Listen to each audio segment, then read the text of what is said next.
Hey, welcome to Genre Exposure, a film podcast. Join us as we explore the wide world of cinema, broaden our horizons one movie at a time. I'm one of your hosts, Dustin, and as usual, I am here with Jason. Hey, happy Friday the 13th, fellow horror freaks.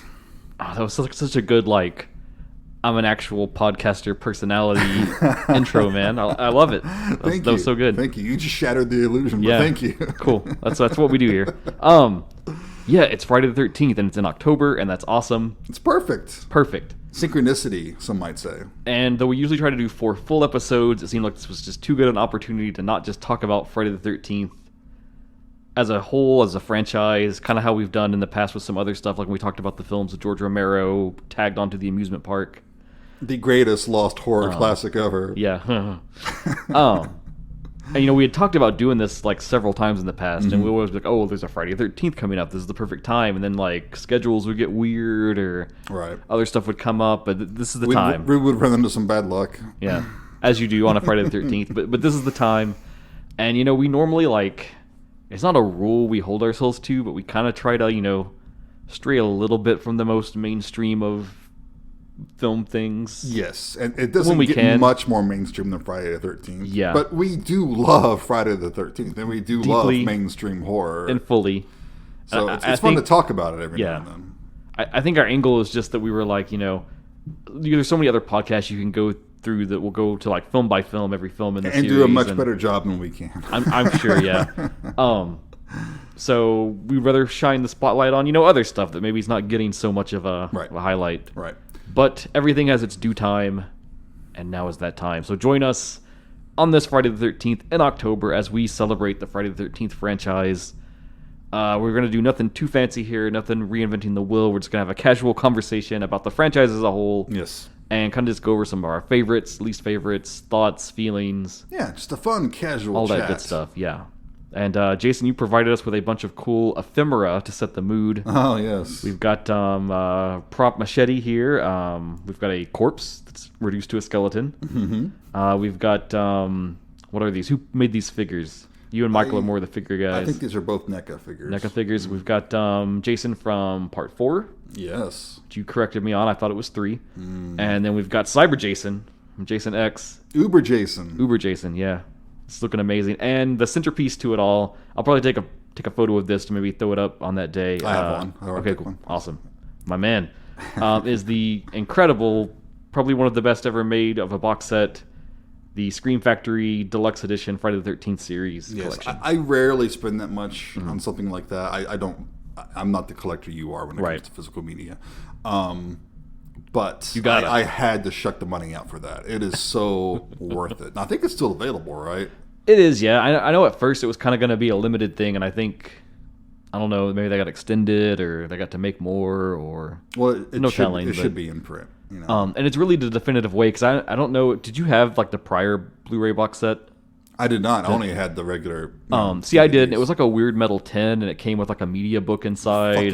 I hate the big metal weird tins. It was just awkward and weird. And this one's so great because you have a case for every movie. You've got the art of the poster and the cover, and they all fit into a nice box that fits nicely on your DVD shelf. With some gorgeous wraparound art that they've made, which I don't know if you pre-ordered it. I pre-ordered it and actually got the art print of the wraparound art. I did pre-order, but I didn't get the art print for some reason. Unfortunately, still have it rolled up. I've been meaning to find a frame. Oh yeah, you actually put that up, man. But yeah, I gotta set the mood.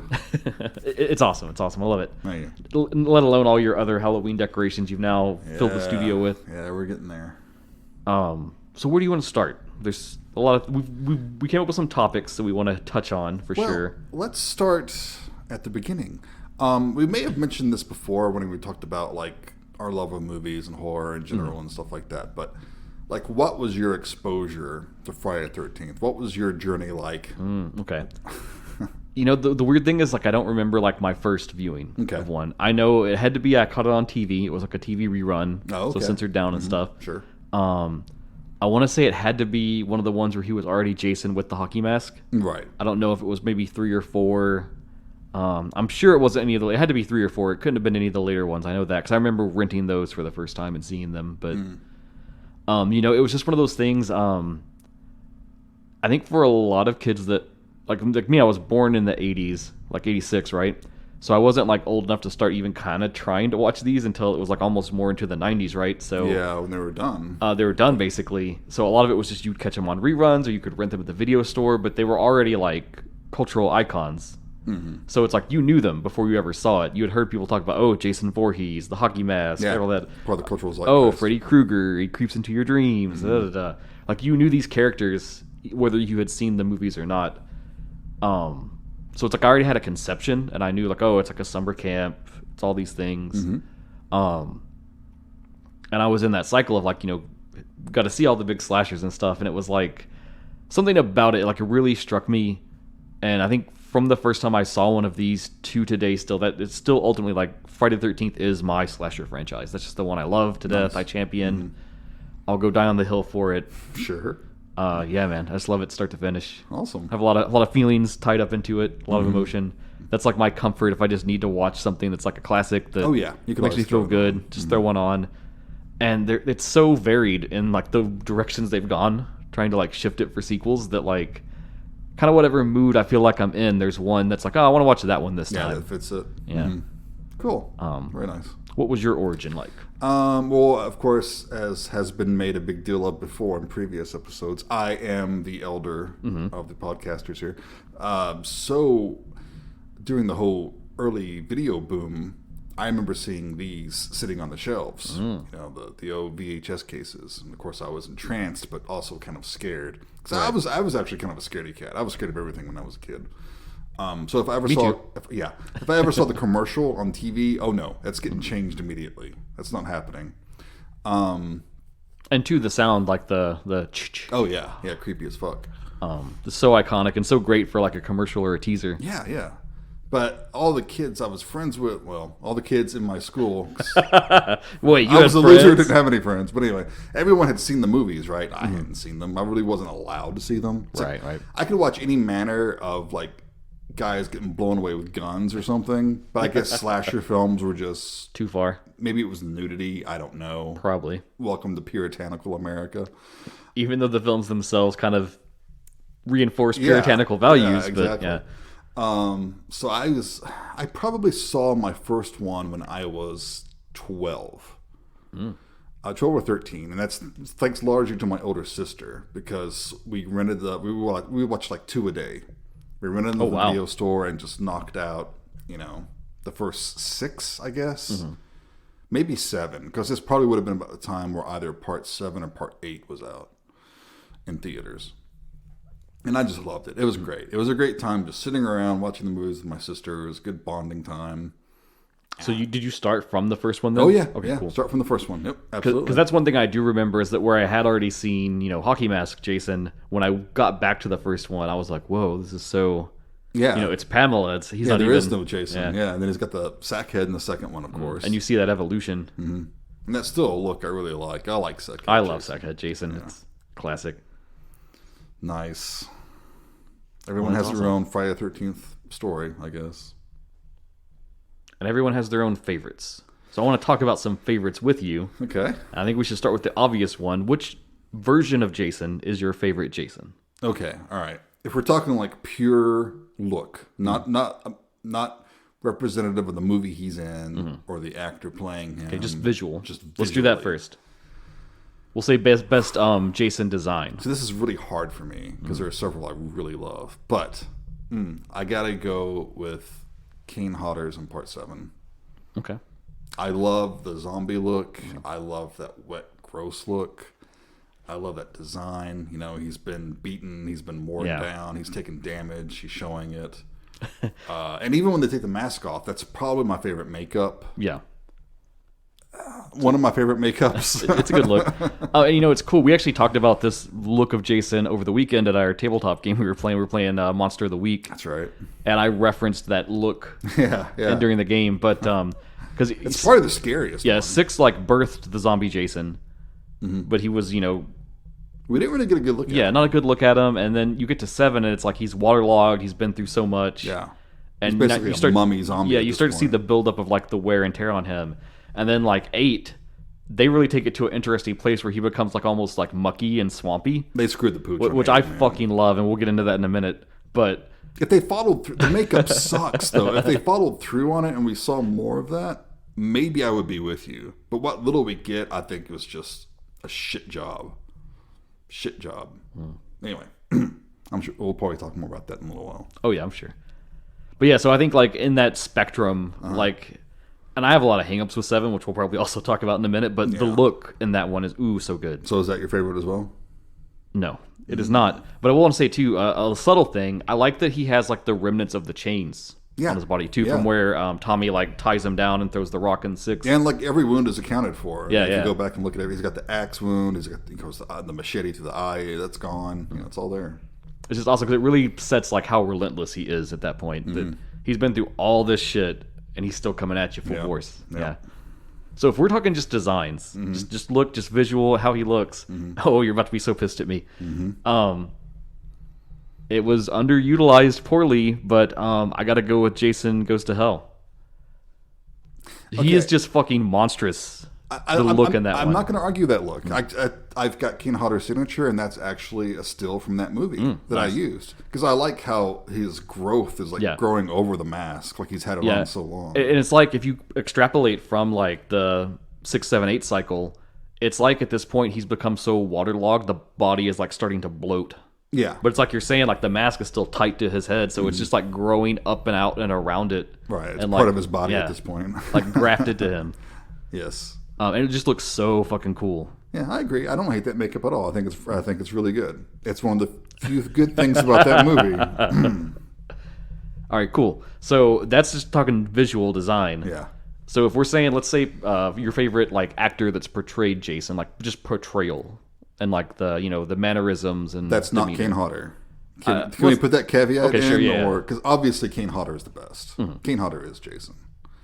Though I think the thing for you me may disagree. I would doubt your sanity if you did. He's actually not my favorite, which I'll get into. But I think the sad thing with him is that pound for pound, if you just had to like say the general like everyone agrees this is the best, I think it would be him for sure. But like he's in some of the worst sequels, man. Like, that's not his fault though. Yeah, his performance in those sequels are amazing, especially Part 7. He's often what makes them memorable, I think. Yeah. He saves the movies. Okay, if it's not Kane Hodder, then for me it's Ted White in the final chapter. Oh, okay. Yeah. It's a great one. Yeah. I think that's when he really becomes kind of vicious and like he doesn't take any shit. No. And I love Kane Hodder's like kind of slow approach to Jason. Like he's not going to rush after you because he's going to get you eventually. Right. But I like how Ted White will run after people. Yeah. He's still human at this point. He can still be hurt. And he's just a fucking maniac. I think if I'm sure we'll talk about it a little bit, but the remake, I know it tried to draw from a lot of things, but I think the portrayal in 4, that's like the most they drew on to get that remake version of Jason. Maybe. Just like the savageness. Yeah, although I really think I hate that portrayal of Jason though. I do too. And we'll get into that for sure. I think they were more inspired by like Wrong Turn than they were by their own fucking franchise. Interesting. Anyway, that's my hot take. Grill you on that in a minute. Okay. Anything else to say about Part 4, Jason? Other than that he's just like awesome and the best. No. What more need to be said? It's got a nice crisp outfit too. Now that I'm looking at the action figure here. He does. Simple but effective. And I love the stories Ted White tells. I mean, because that guy was around forever. I think he was like in his fucking 50s or 60s when he did that movie. But I mean, he like doubled John Wayne and shit back in the 50s, And I love his story about how he just couldn't stand Corey Feldman. He thought he was a little shit. So he always took extra care to actually scare him when he got the chance. Which, I mean, you can see, like, they really have a good dynamic, I think, in the film of, like, just the fright level and stuff between them. Yeah. And I love how because I don't, like how Ted White, his Jason would just, like, grab a knife and just throw it at someone. Yeah. You didn't see that too often from some of the Jasons, He's like, I'm going to try to kill you as quickly and efficiently as possible. Yeah. Nice. Okay. So I'm gonna go with my true favorite overall, even exceeding Kane Hodder. Sorry, my dude, you're an awesome person, but yes. I have to go with C.J. Graham as Part 6. Jason Lives. Okay, yeah. It's the birth. That doesn't piss me off. It's the birth of zombie Jason. I think that's when like it transcended to like this is a slasher franchise in the 80s to this is like an eternal horror icon that will just exist forever into perpetuity. And clearly years and years of legal battle and it being mired and not really having new properties doesn't slow it down any. Yeah. It's still just going to live forever. It's just such a good iconic look. And I think the big thing is like the physicality, like the build and the height. Like Graham's like really tall. And he's got these broad shoulders. And it's not like, you know, Kane Hodder's bulky too, but it's a different kind of like bulk compared to this. This is like, I almost can't put it to words, but it's like he's just so tall and imposing. Yeah, Graham is a bit more, I don't know, almost lithe. Yeah. More than Kane Hodder is. Because Kane's kind of got like the wrestler vibe almost to he's him. Big, thick dude. Yeah, very jacked. And then like I think he's such a good actor too, just with the way he moves and the way he like doesn't emote because he's in the mask. You can't really get emotion, but just like even something like a little head tilt or like the way he'll turn a head or face a certain direction or sometimes even like when it's a deadpan stare. Like I think of like when they flip the RV and then he just climbs out on top of it for no reason. It's just standing there. Just be fucking cool. Yeah, that's a great it just shot. looks so fucking awesome. Yeah. And I just love CJ Graham in general and other stuff. Like he's the Hell Cop in Highway to Hell. Okay. Which is a super fun role. And that's such a cheesy but cool movie. So that's where I got to give my love to. That's a good choice. That's a great choice. All right, where do you want to go next? How about we talk about our... Let's talk about our most favorite character. Okay, let's talk about some favorite characters. In all of the series. Like, sure. If you had to pick one favorite character, who is it? It's hard. I'll let you go first. Okay. I mean, there are a lot of great choices. You've got your Tommy Jarvises. Three flavors. Yeah. And Tom Matthews comes to mind because I just love Tom Matthews anyway. Is he your favorite Tommy Jarvis? He is. Mine too. Yeah. I think it's hard not to go with him. Right. So I want to say that I think, what's his name? John Shepard, the one that's Tommy in Part 5. Yes. I think he's kind of underrated. I don't think he's as bad as people say. Like people say like, oh, he's the worst one, but I think he gives a good performance in that film. He has an intensity. Yeah. And he really captures like, at this point, Tommy is a troubled teen with a lot going on in his head. Yeah, I could buy him as the red herring because he is aggressive and he is physical. Yeah. You know, he's intimidating. Yeah, he's great. Even like the whole Jarvis family, really. Yeah. You know, they're the mom and the sister. They're one of the few examples of a family in the franchise, and they're very loving and very nice, very functional. Yeah, very functional. And of course, there is Demon from Part 5. Oh yeah, also part of a family unit. Oddly enough, because he comes across as being very endearing and very cool in the short screen time he has. Some of his lines might be some of my most quoted film quotes. Damn enchiladas. Those damn enchiladas. He's great. So I mean, there's plenty of choices, but and this might surprise you. Okay. If you put a gun to my head and made me choose the most likable character, it's going to be Jennifer Cook as Megan in Part 6. The heroine. Yeah, she is great because she's just so like takes no shit, takes charge of everything. Yeah, it's like she is attractive, but not like that sort of Hollywood fake attractive. She's not like supermodel. It's very like natural. She's very much a girl next door type. And yeah, she doesn't take any shit. She gives her dad guff. You know, she holds her own. She takes charge. She's great. She even kind of bullies Tommy around a little bit, which I think is awesome. It is awesome because he quickly realizes like, no, we're equals on this. Because he's kind of like, you know, step aside. I'll take care of things, and she's like, no, let's go together. Yeah. So she's probably my favorite of the whole franchise. That's awesome. Yeah. How about yours? So some honorable mentions. You've already hit them. So Part 6 again is like just so good to me. So Tommy Jarvis in that one and Megan. I got to show a little love to Crispin Glover as Jimmy Mortimer. Of course. In Part 4.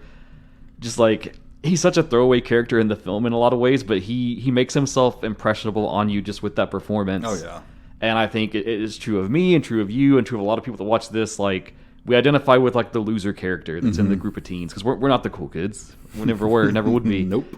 And I just love that the whole subplot of him is that like he has the cooler best friend who's like a total asshole. Yeah. And who doesn't get the girl? Who in the end, he doesn't get the girl. It's Jimmy that gets the girl, And then the asshole ends up watching stag films alone, and then fucking dies anyways. Yeah, well, yeah, they both die, but Yeah. at least Jimmy gets a nice victory in before he gets. And then you got to talk about the dance moves, man. Like, inspired, totally inspired. Yes. But if I'm going top number one, cut them all out. Got to pick a favorite. It's gonna echo an earlier episode this year when I revealed my favorite final girl of all time. It's Amy Steele as Jenny Field. Yes. And I won't belabor you with everything, but I'll just quickly run over it again. If you go back to the Final Girls, we had Chris on, the 4K Outlaw. We talked about that a little bit, but just such a perfect and like well-realized character in a franchise, in a genre, in a subgenre that's not really known for having good characterization and people being kind of, maybe a little more stereotypy. I mean, she's gorgeous, she's smart, she's funny, she's so charming every second she's on the screen. But again, she's also that kind of, she's very realistic in her beauty. And that's the thing is, like, you have the tropes of the final girl, right? And part of it is like, there's that virginal background, and that's what kind of qualifies them to be the one to rise up and then overcome the evil and the monster. But it's like, I never feel like that's the reason she succeeds. They laid the foundations of like her interest in psychology. She's going to school for that. She uses her brains. It comes up several times, and when shit hits the fan, she uses her brains and makes like the ultimate ploy to overcome Jason and get the leg up on him. Oh yeah, she's great. I think there's a lot of her in the character of Megan. Just the fact that I think that's a throwback to her. Absolutely. And not only is she one of the best characters in Friday, she's one of the best final girls of any horror franchise ever. And she wins, and she gets away, and they didn't make a sequel to fuck her over. Yeah, she doesn't get killed off like Alice. I feel bad for Alice because she is also a great final girl. Mm-hmm. And then, man, the second film, I love the second film, but they do Alice a little dirty. They do her bad. Although, honestly, and it still affects me it does set the stakes, though, doesn't it? It does. Yeah. And it still affects me to this day, but when I was younger, that scene really scared me when he came up behind her with the ice pick and everything. Because I wasn't expecting it, because I was 12 It's wild, or too, that, like, he goes out of his way to, like, leave Camp Crystal Lake. Yeah. I mean, I know she's living in the area, potentially. How far does he go? Yeah. Is he taking a cab? I mean, it was that personal that he's like, I'm going to track this bitch down, and she is fucking done no matter what I have to do. Yeah, and I didn't expect her, being young and naive as I was, to die like that. Yeah. Just in the open, before the credits. So that always stuck with me, that image. Okay, so, I mean, with all good, there is bad, too. So let's talk about some of our least favorite characters in the franchise. Okay. You go first on this one. Okay. So I got an honorable mention, and then I've got my pick. Same here. So my honorable mention is I've got some praise for this film later, but I'm just gonna say honorable mention: the totality of the cast of the Friday the 13th remake. For everything we say about like the stereotypes of a slasher film with the cardboard characters, weak backstories, they're just a trope that's being played out. God, they're all so fucking obnoxious. Bunch and awful. of CW Hollywood model types, man. Yeah. Just vapid and boring. Yeah, completely vapid. Plastically pretty. Could not care less every second they're on the screen. Nope. Because that's one thing I always loved about the real franchise is the fact that everyone was, I mean, yeah, and of course, time changes things, but I mean, everyone seemed very real for the most part, down to earth, And it's almost always a friend group. Or like they're bonded by something, like they're all going to be camp counselors or something, and you feel like that connection. And this one's like everybody hates each other. Everybody's making snippy remarks at one another. They all look like Abercrombie and Finch models. Just fuck all of that. I agree with that completely. But if I have to go with a number one, single a person out, and I feel bad to do this, but let me explain it out both ways. Of course. I got to go with Larry Zerner as Shelley in part 3. No. And let me preface this with saying that Larry Zerner is a wonderful human being, an awesome person. Yeah.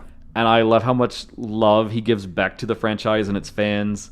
And, now he's a lawyer, and I love that he kind of took it upon himself to, like, step forward with all the weird legal issues on the franchise. Yeah. And he has, like, taken the time to, like, parse that out to us laymen that know, nothing about the legal system other than what we've picked up here or there, and actually kind of explain what's going on, why there's a problem, why there's a conflict. Yeah. He's great. And like give updates and like chart that out. So he's an awesome person, and I love him. I don't even think he's a bad actor per se, but man, fuck the character Shelley, because I get it. He's supposed to be the obnoxious nerd, and then he gets his time to be awesome and like save the day and be a hero. But the problem is the way he's depicted in the film is like you never are connected to him because he's such a shit the whole time to everyone constantly. And then when you do get that moment where it's like he steps up and, saves the day, protects the girl, he immediately gets creepy with the girl and thinks he's like owed like sex or a kiss or something out of her for doing that. And that's not him, the character, the actor. That's the plot that they wrote, that they directed him to do. And that is what years of these movies have taught us to expect. You're heroic and you get the girl. Yeah. It makes that whole I think this is early commentary on that. I don't know that it was commentary. I'm saying it is. If you want to, but I mean, he gets so fucking creepy, and then I don't even remember. I forget what he says when she turns him down, but it's like a really shitty thing to say at that point. Right. He was one of the original incels. Yeah, and that's the thing. He is like expects sex. At the start, you think it's going to be like this is this lovable loser character, and we're going to kind of see that play out. But then it's like he's literally like the proto incel with a white knight complex. Yeah, you're not wrong. You're not wrong. So yeah, not a fan of that character, but I love you, Larry Cerner. Okay, all right. So where are you at on this? Okay, he was one of my runner-ups. Okay, agreed. Because it's hard to like that character. He is annoying. He is a shit. He does expect sex as a reward. But at least he is a little self-aware. Like he knows that he's a loser. He knows that he's overcompensating. Because I'll give you that. He doesn't like the way he looks and stuff like that. At least he has some self-awareness. So sure. I can't hate him too much. There's also Junior Hubbard from Part 5. The local inbred redneck riding his motorcycle. That screams every fucking line. And his mom's annoying too, but at least she has some good one-liners. And he does the whole thing where he repeats what she says. Yeah. So fucking annoying. You can't wait for him to die. And when he finally does, it's great. It's a good death too. Yeah, but he's also a little too broad to be taken too seriously. So he doesn't fit the bill. Another runner-up I have is Kia.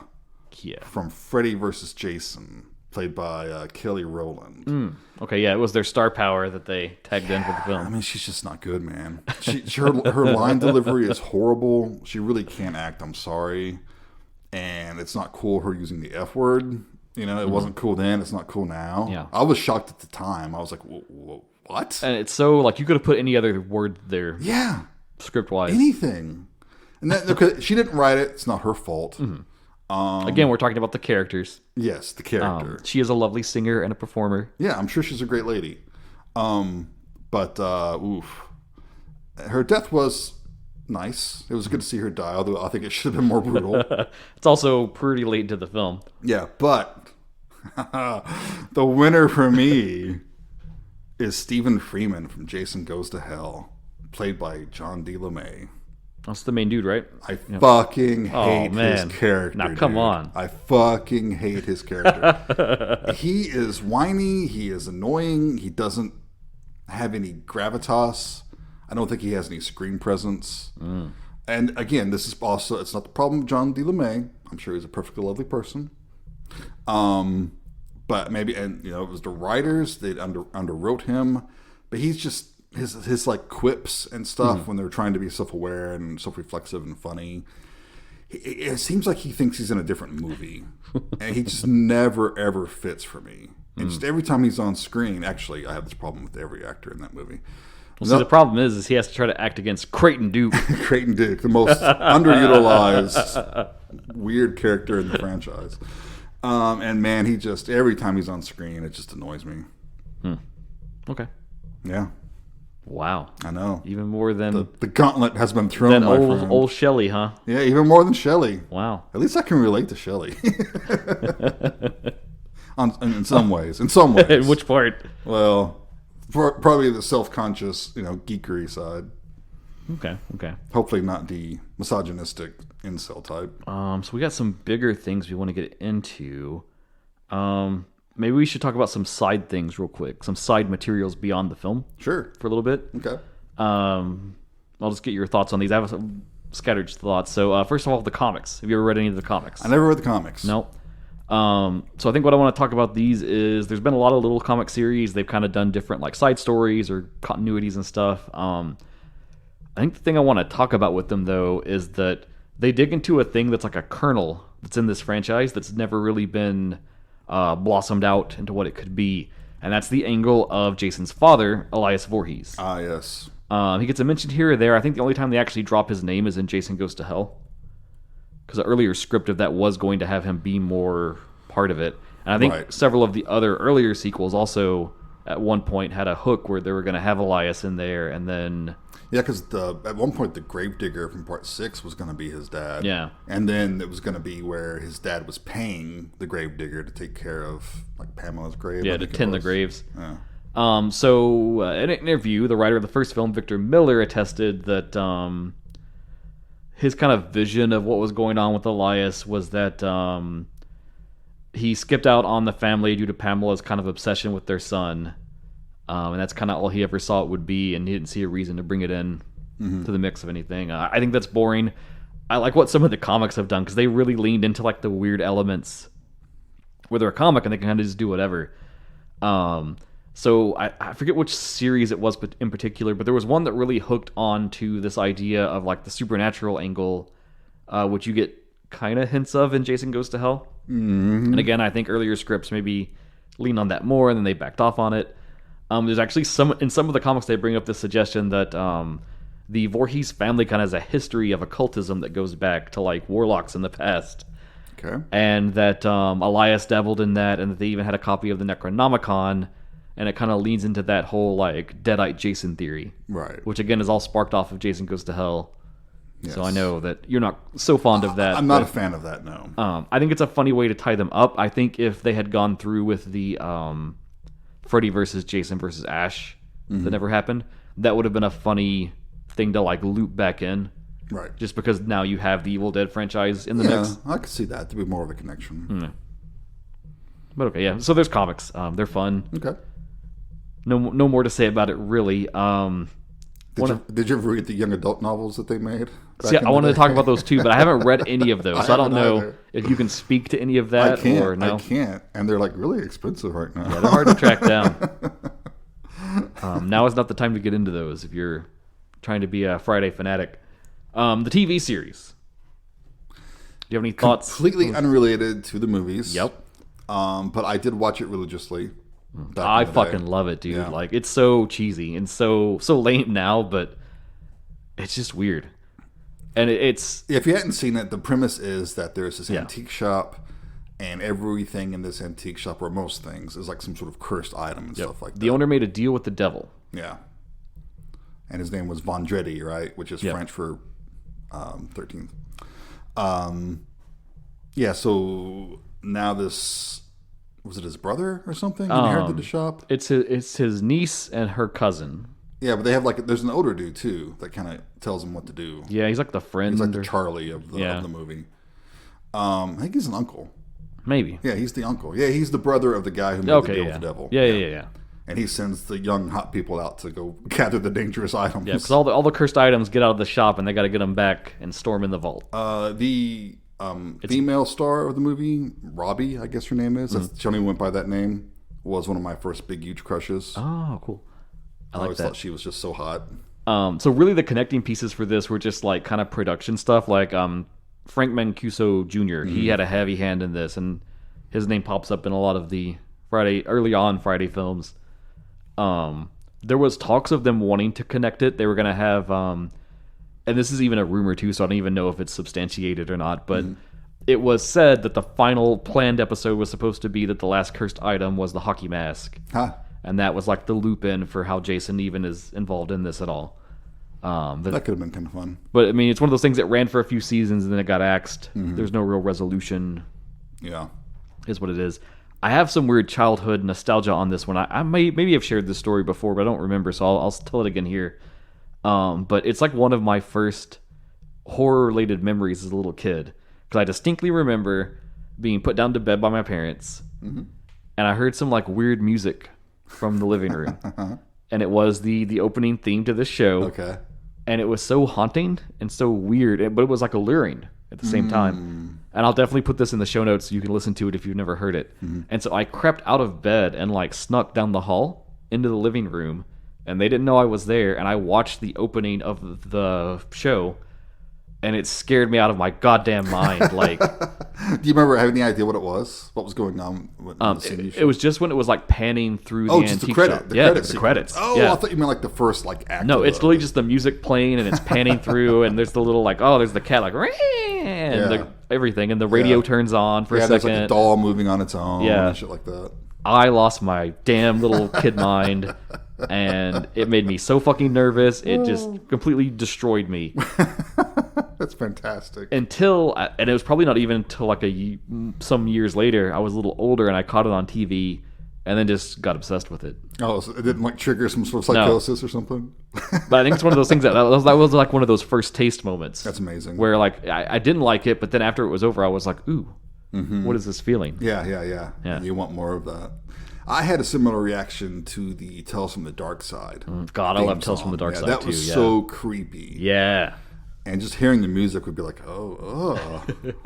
I miss the day of TV anthology horror. Yeah, they're great.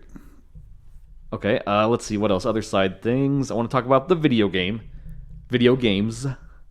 Yeah, you're talking about the classic Nintendo. So let's start with the Nintendo one, because I think you probably played that, right? I never played it. Oh wow! I didn't play it. I never knew anyone who had it. It's weird. You're running around. I've seen the screenshots and the playthroughs and things throwing like that. rocks at snakes and bats. And of course, because every Nintendo game back then had to have bats. And it's weird because if you don't have the manual when you're a kid, it's like you don't even know how to play it, or the premise that like you kind of have to figure out where Jason is and like go to the cabins to protect the kids and right. It's so weird. And he comes out in this big purple jumpsuit and everything. Such a good look, and I love that now they've made like figures and other stuff of that style. The next game, which we'll get to in a second, like they made a skin of that version of him too. That, but the NES one, it's like it's any NES game. Like it's super hard, it's super confounding, little side scroller. It did have some early 3D stuff going on though. When you go in the houses and the cabins, you're turning the halls and stuff. It was a cool idea. It's cool it even exists. That at the very earliest days of video games, there was a horror video game for this, and like Texas Chainsaw Massacre came out before this. Yeah, on the Atari. I think that was one of the first. Horror. And that one's crazy because Alien. It let you play as Leatherface in that, and you were killing people. Yeah, you had the chainsaw and you're going after people. Yeah, it's awesome. It's wild. But then more recently, in our modern day here, we've got the Friday the 13th game made by Gun Media, which came out on pretty much all modern consoles. It was part of this whole like asymmetrical horror multiplayer craze that's been going on. Right. Obviously, the biggest one of that is Dead by Daylight. And you don't really play modern games, so I don't. Yeah, I never got in the. You probably just you've seen maybe clips of it. I've seen people play it. I've seen some playthroughs and stuff. Yeah, I was a day one like in hard on this because it was just like again it's Friday the 13th. I hear it's fun as hell. It was so fucking fun. Like I loved it to death. And I've played a lot of Dead by Daylight, and I like Dead by Daylight. I've bought all the DLCs for it. I have all the cameo characters and stuff. But it's like there's something about the way that Dead by Daylight is that like when you get into some of the cameo characters, it doesn't make sense anymore. Like, why is the alien from Aliens running around and lifting up people and putting them on hooks? Oh, that happens? Well, that's like the core of like how Dead by Daylight works. Is like the killers are all like there by this demon, and you get the survivors to put them on these hooks to sacrifice them to like the eldritch god thing. And that's the whole mechanic. Is you have to like hook them, and there's like a thing, and they have to get hooked so many times before they die, and like you don't just like run up and kill them. And so like that works with their original killers that they've made. But then when you move into like, why is Michael Myers doing that? Right. And then why is Leatherface doing that? He would never. He would just carve them in half. Well, he likes to hook them, but that's for a that's just reason. that's just a pretext before the butchering comes. Right. So that part of it, like, it really breaks my mind on that part. Yeah. It kind of is like a flavor fail for me. Whereas in Friday the 13th, it's like, yeah, it's Jason. Yeah, he's coming at you. Yeah, he's gonna fucking kill you. Can you survive? What are you gonna do? Yeah. And just the chaos of that game when it started, and like you had like the plots of Friday the 13th films playing out in the game just from the weird shit that would go on. Like I remember one of the first games I played, and it was smart in that there were different ways you could escape, right? There was different like avenues you could follow, and they weren't like all equal, and the maps are always randomized, so there's never like a clear path. But I had found like some gasoline, and me and another guy had found the boat. And so, like, we were going to gas up the boat, and I think it can only seat, like, 2 people. So we're like, all right, we're good, we're perfect. So we get the gas canister there, and he starts filling it up. and then like another dude runs up on us and he's got like a shotgun, and he's just like, drop everything, step back from the boat, I'm taking the boat. Holy shit. And we were just like, well, okay, what the fuck? Take the boat then, I guess. Yeah. Yeah, and then he's about to get in the boat and sail off.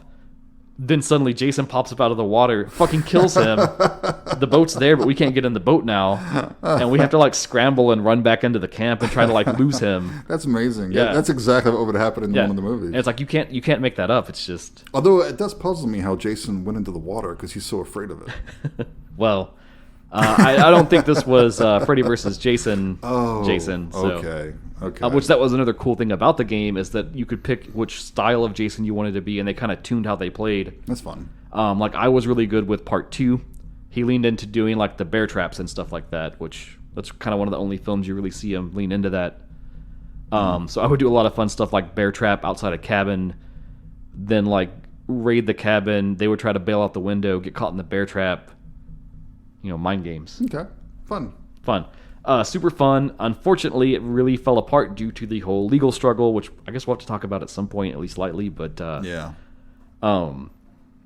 got into a whole thing where they couldn't make anything new for the game until that was settled, and it kind of just choked the game out, and they had to just abandon it because you're not, no cash flow, no support. That's a shame. And it kills me because the very next thing on the docket that was about to roll out was a Jason X pack. You were going to have a map that was like the ship, and like the central area was the virtual Crystal Lake. Yeah, they're a holodeck thing. Yeah, and then the outer edges was like the halls of the ship. That's fun. And then that included adding Uber Jason as a playable Jason to the mix. That's fun. And we'll never see it. Yeah, we'll never get it. Now. Yeah. Gun Media, which they're local to us actually. They're based in Lexington. Oh, really? Which is super awesome. Shout out to them. That's cool. They've moved on. They've obtained the Texas Chainsaw Massacre license, and now they've kind of reimagined their system into that. That's fun. Which I haven't had a chance to try it yet. I'm sure it's cool. I'm going to get around to it at some point. Nice. And a little connecting piece back to our Elias discussion. The lore in the video game actually kind of talked about Elias Voorhees a little bit. There were tapes you could collect that were like interviews with Pamela and a little like side info, and you could, if you get them all, it kind of pieces together some lore to the game. And what that revealed is that in an interview, Pamela states that Elias is actually Jason's stepfather, and that his biological father is unknown and has kind of like assaulted Pamela and raped her. Oh.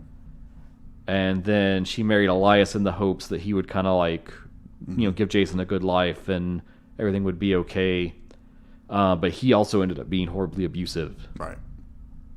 And there's a suggestion that once Jason was a little older, he kind of influenced Pamela to kill Elias. Damn.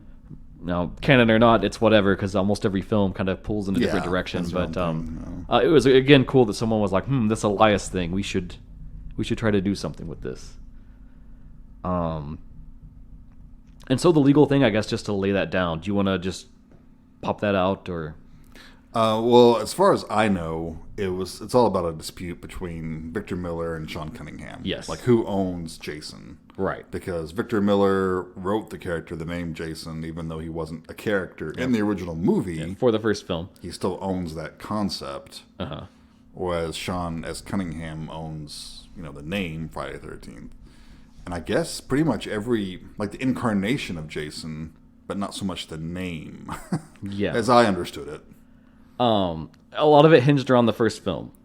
Yeah. And the big argument was that Cunningham stated that Victor Miller wrote the script as like work for hire. Yeah. So he wrote it, they paid him, they're done. And Victor Miller attested that was not the case. He was part of the team.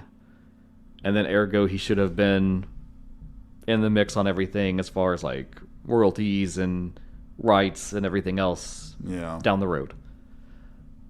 Viciously long legal battle. I'll probably just link to maybe a summary of it because I don't want to go play by play through it. It is resolved now. It resolved in the weirdest way possible. I think that if I remember, I'm going to link it, so just go check that because I don't have this perfect in my mind. But I think Miller got the rights to like kind of the first film content, but not the kind of iconic visage of Jason. Yeah, because he had nothing to do with that. He had nothing to do with that. So that's Cunningham. But then Cunningham can't do anything with the name Friday the 13th because that was from the first film. So it's a weird, disjointed thing where... You think they could just come together and say, hey, we both like money. Yeah. Let's just form an alliance, an agreement, and, split the profits or whatever. And that's kind of where it is now, is for anything to happen, they have to kind of come to the table on it. Man, it's so insane. Yeah. Because it's like, what are you going to do? You're not going to go off and make a direct sequel to the original Friday the 13th and have it be anything that's meaningful without... Well, God, at this point, though, the continuity is all fucked anyway. Yeah. Does it really matter? And so my last side dalliance is fan films. Okay. A lot of fan films being made all the time, but there's some particularly interesting ones for Friday the 13th. Mm-hmm. Is there any that you're fond of? The one probably the most famous is Never Hike Alone. Yeah, which legendary. is a legit great, short. Womp Stomp Films. Mm-hmm. And if nothing changes, as of when we're recording this now, so don't hold us to it if it changes by the time this drops, I think Never Hike Alone 2 is supposed to drop on this very Friday the 13th. That would be lovely. Then the sequel to that was Never Hike in the Snow. So this is connected with that as well, correct? Yeah, Never Hike in the Snow is a prequel. That's right. Yeah, and that was less interesting. I mean, it was fine. It was really just realizing a thing that people always wanted. People always said, what if there was like a winter set? Yeah. Well, we want to see Jason in the snow. And we got it, and it was nice. Right. I would like to see that expanded upon, though, in a real movie. Oh, yeah, for sure. Something like a ski lodge type setting would be amazing. It's perfect because there's this old camp nobody wants. Oh, we're gonna build a ski lodge there. Yeah. So or some sort of winter recreation thing. Yeah. You can easily flub Jason it like gets pissed off and starts killing people. It backs up to a mountain and you make a ski lodge there. It writes itself. Yeah. So good. Ice skating on the lake. I mean, Christ, he could bust through the ice and grab someone. I mean, shit, it writes itself. Yeah, and there's cool connection points too. Like for Never Hike Alone, they got Tom Matthews back in to reprise Tommy Jarvis as an older. I think he's a paramedic, and it's kind of one of those things where he's like, you can tell he's just sticking around, right, in case anything happens. Because he knows Jason's coming back. Yeah, and that's just like it put the biggest smile to my face. To like, and you don't see him at first, you just hear him say, "Hey, maggot head," and then it pans and there he is. And the deputy too from Part 6 is in that, isn't he? I think he's going to be in the second film. He's in Never Hike in the Snow. He's in that. There's another one that I thought was interesting called Jason Rising. I've not watched it yet, but is that the porno version? No. Oh, okay. No. That's Jason XXX, right? All right, obviously. Jason 30? Are there that many? One day. There's a lot of them. Maybe tell us some of your favorites if you've seen some that you think are pretty cool. Yeah. As a general rule, I tend to avoid fan films. Yeah. Because they're very fan filmy. But again, like Never Hike Alone, sometimes they just transcend that whole stigma and they're actually really good. And what I want to say is that in a way they've kind of been keeping the fire going during this whole legal dispute. Yeah. Yeah, fuck these Halloween rebootquels or whatever and this fucking Exorcist shit, I'd rather see more Friday the 13th movies. But not by Blumhouse or David Gordon Green. No. I cannot stress how much, no. Maybe A24. I would go for that. Not all their stuff is art house. Should we... let's get to some nitty-gritty stuff now. Okay. Should we do kills? Sure. Let's do some our favorite kills. Okay. Now, I picked 5 favorite kills. I also picked 5. And I got some runner-ups. Should I go first with the runner-up? Sure, I didn't really prepare runner-ups. Okay, so. I'll tell you my runner-ups. And then we'll trade off. Sure. So, honorable mentions. Annie getting her throat slit in the first one. Yeah. Because that's such a statement. It's just, I think that is the first kill in the movie. And it's fairly graphic. The appliance is cool. It's well done. It doesn't hold up too great on Blu-ray these days.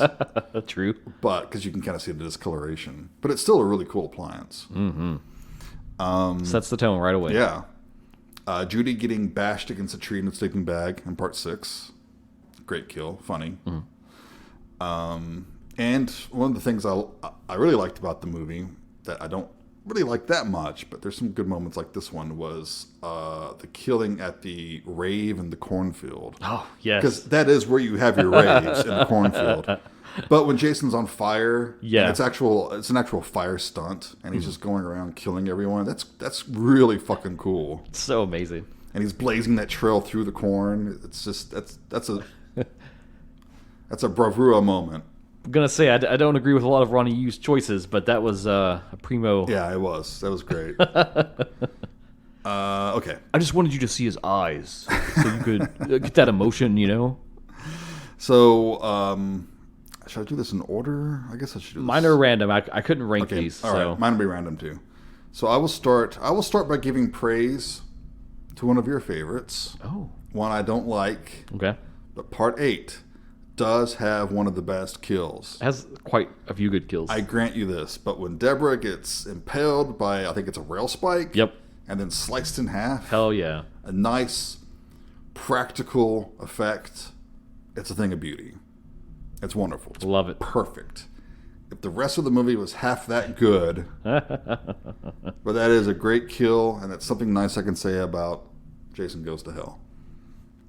So, I don't know how we want to do this, but that's actually on my list.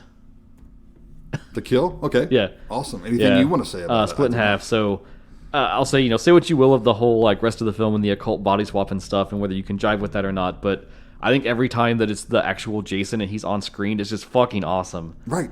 And you want more of that. You don't fucking get it. Yeah, and it's that scene is so intense because it's not just what you described. It's also that they're having sex first beforehand, and he comes up on them. Mm-hmm.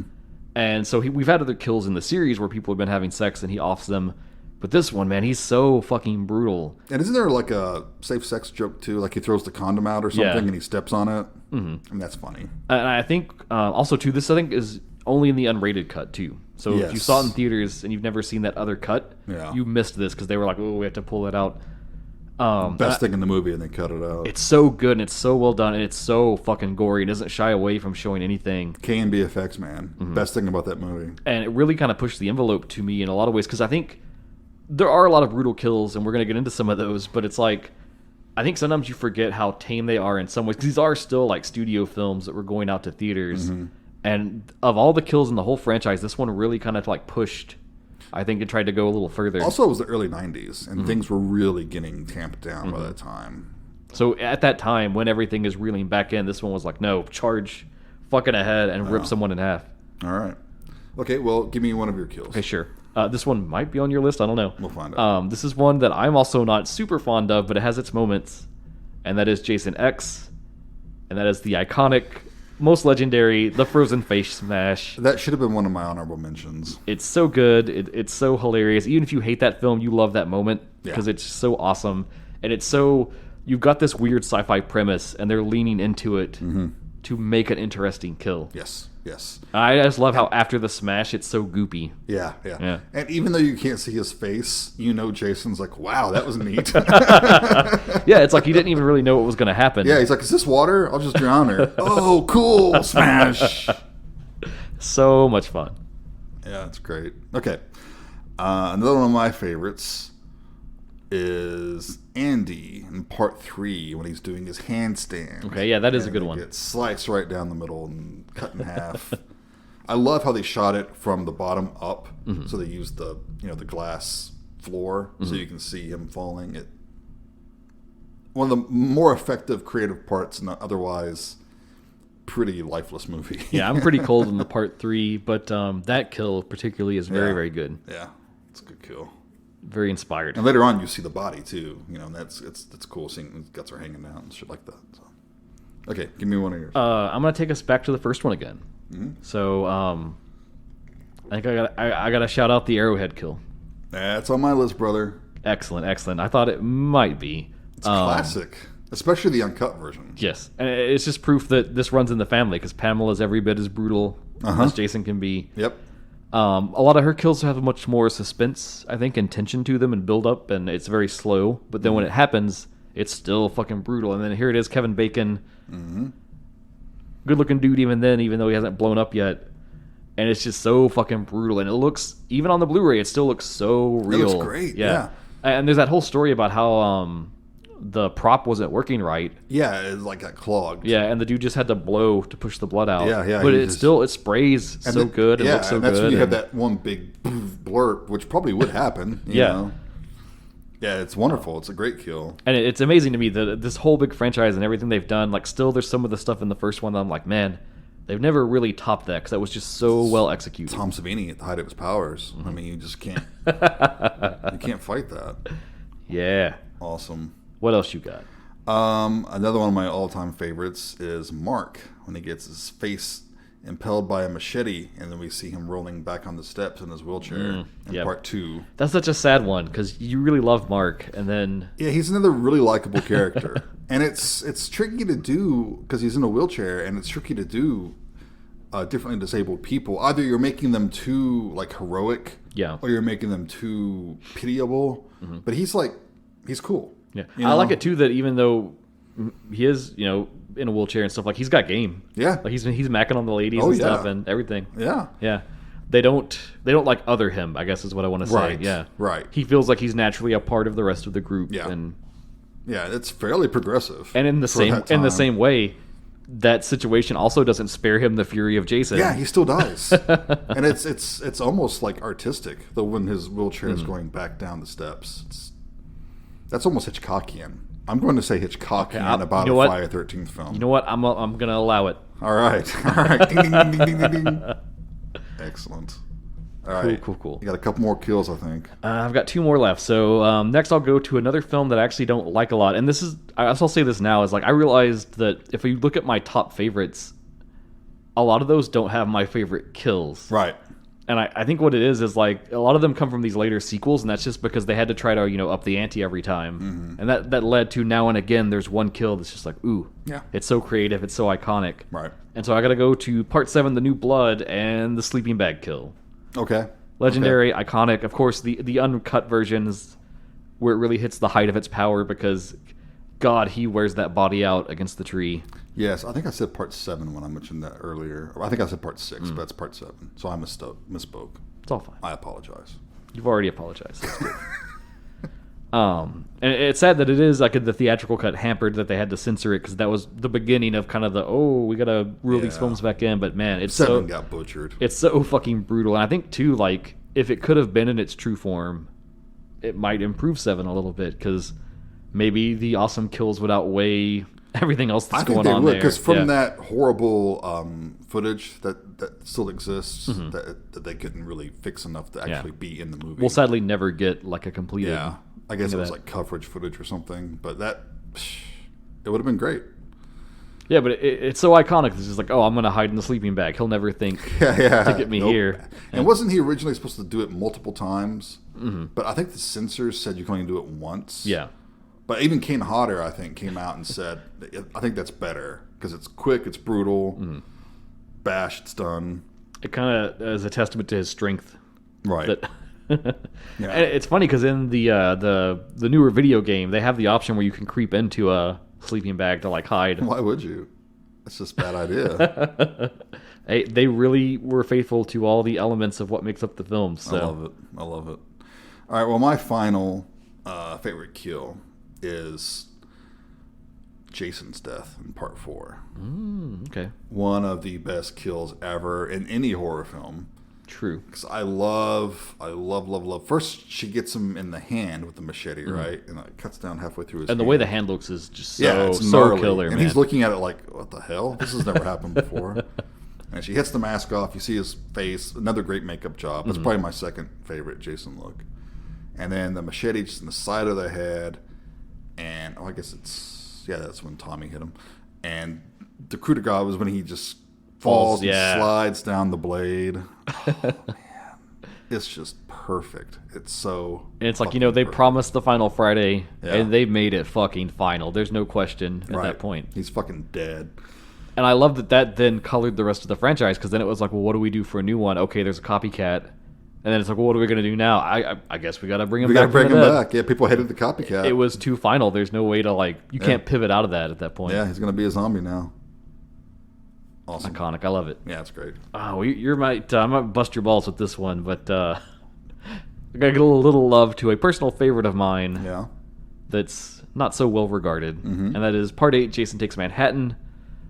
I'm going with the boxing match. Okay. All right. I know people hate 8. I actually think 8 has several good kills in it. I love the rocker chick when he kills her in the stairway.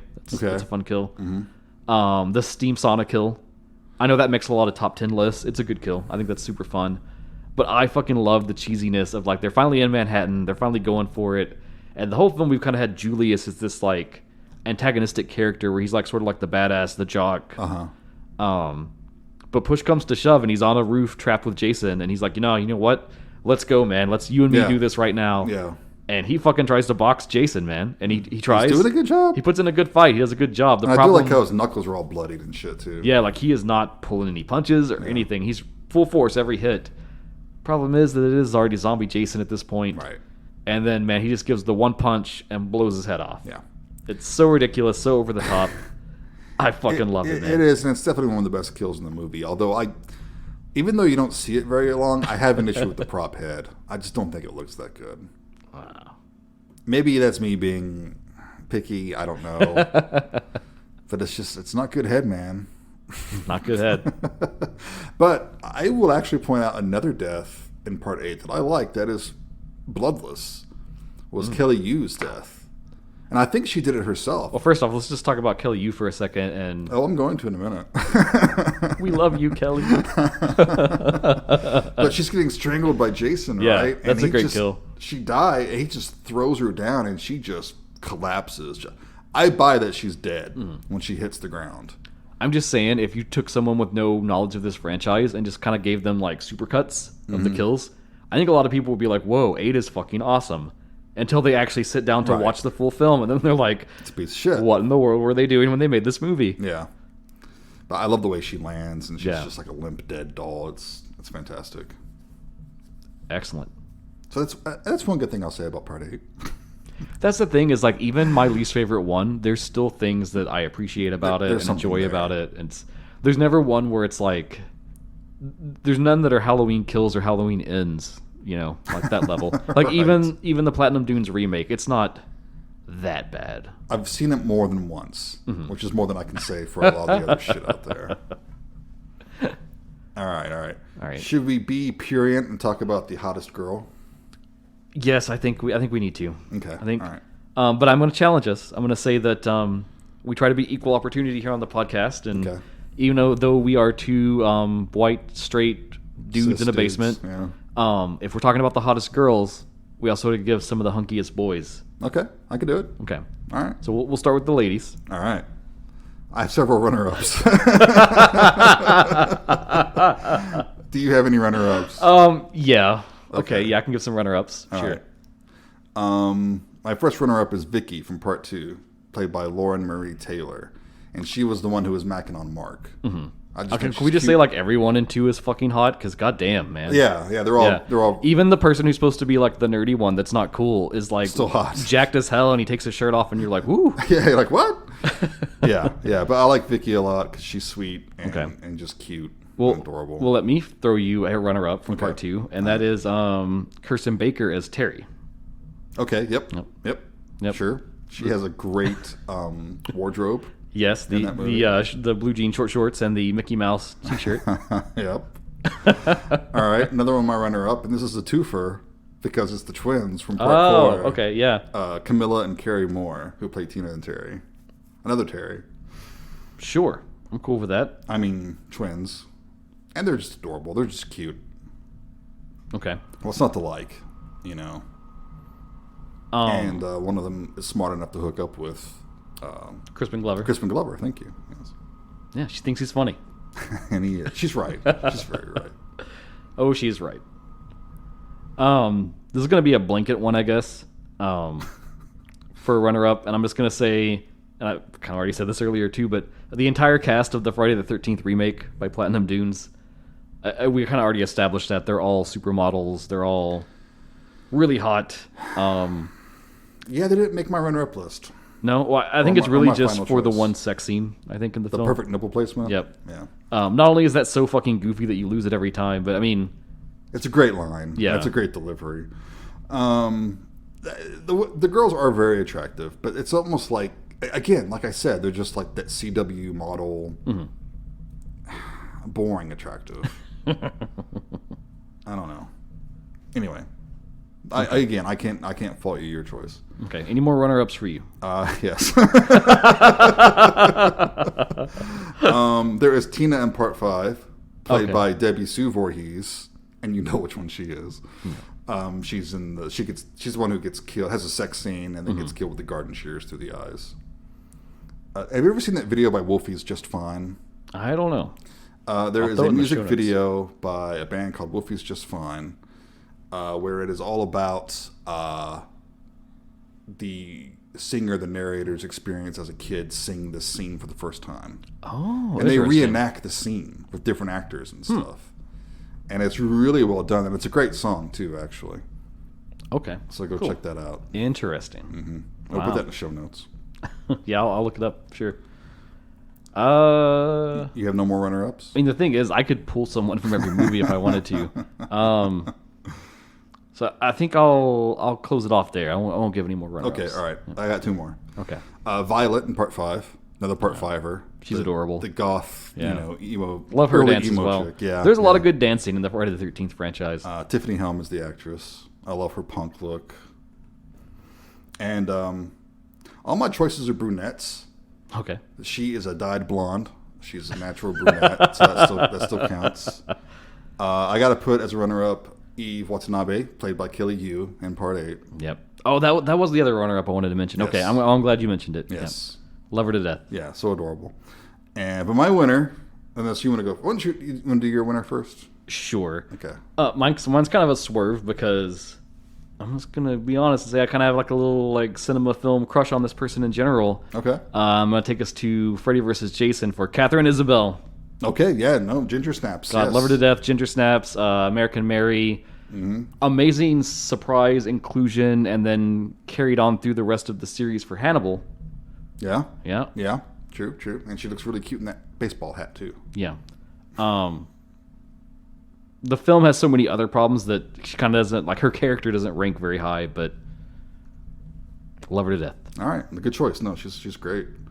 My winner, back to Part 4, which is just loaded with attractive porn. Samantha, played by Judy Aronson. Oh, okay, yeah. She's the one who dies in the raft. Yeah. She's just so cute. She's just perfect. And if you've seen the actress recently, she still looks fantastic. I don't know what her secret is. So yeah, that's my period list of hot chicks. Cool. All right, so now we got to go for the hunky boys. Oh, this is easy. For me, it's easy. Okay. Do you have any runner-ups? Runner-ups. I'm going to put Mark in there. Okay. Cool. He's a good-looking dude. He's also he was one of the few actors that was actually out at the time too. Yeah. But I think he's a really good-looking guy. Really handsome. He was going to be one of my runner-ups, so yeah,Ll just tag that in there too. All right. So. Cool. And then my other runner-up I had for an honorable mention, again, the whole cast of Friday the 13th, the remake. Yeah. Again, they're all CW stars, Right. including one legit, right? Because it's got the dude from Supernatural. Yeah, they're all unnaturally attractive. His name's not coming to me right now at the moment. Me either. Padalecki or something like that. What's that? Jared Padalecki. Yep. Mr. Supernatural himself. Yeah. And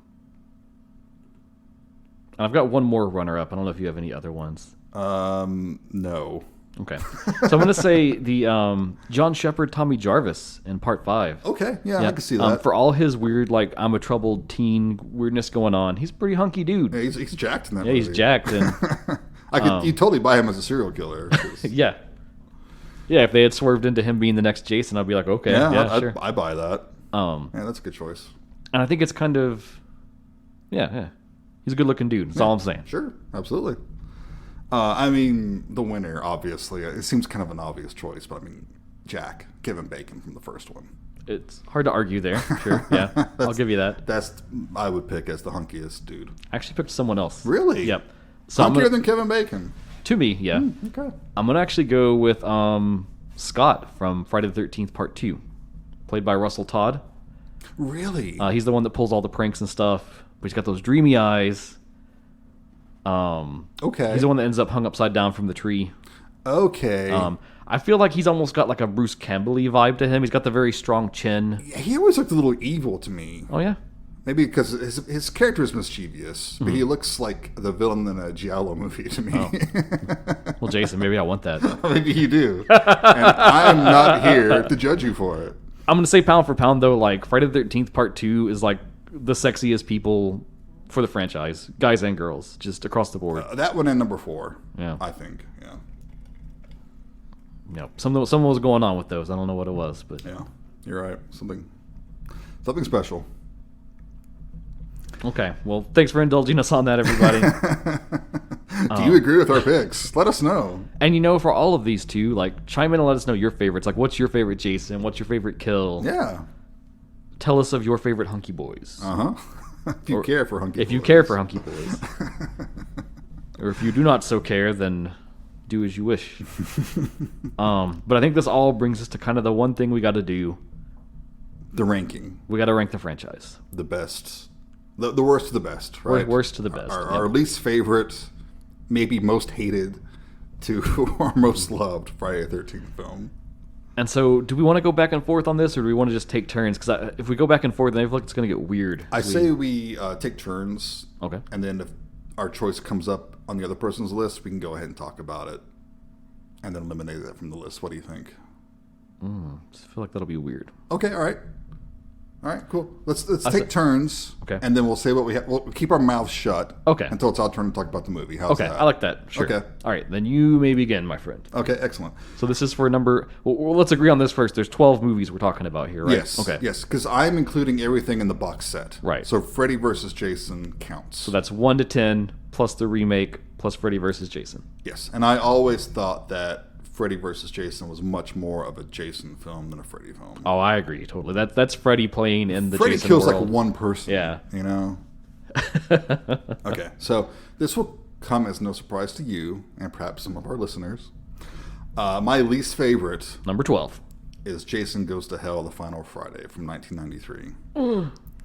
I despise this movie. I loathe this movie. Now, it does have some killer effects. Mm-hmm. It's got some good gloppy gore. It has that one of my favorite kills I mentioned before. Mm-hmm. It's got a good Jason look. But he's not fucking in the movie. He's got, what, like 8 minutes of screen time, if that. Mm-hmm. And then I hate the story. I hate it's out of nowhere. We've never seen any indication of any of this before. He's a slug. He takes over people's bodies. It's just fucking stupid. It doesn't line up with anything we have seen because we saw him reanimated by a bolt of lightning. Mm-hmm. And this is extremely pedantic and nerdy to be arguing about this sort of thing. By the way, the whole revival in Part 6, it's so universal horror. Yeah, too. Yeah, it's classic. It's a lightning bolt. Bam. Okay, that's all I need. There's no slug.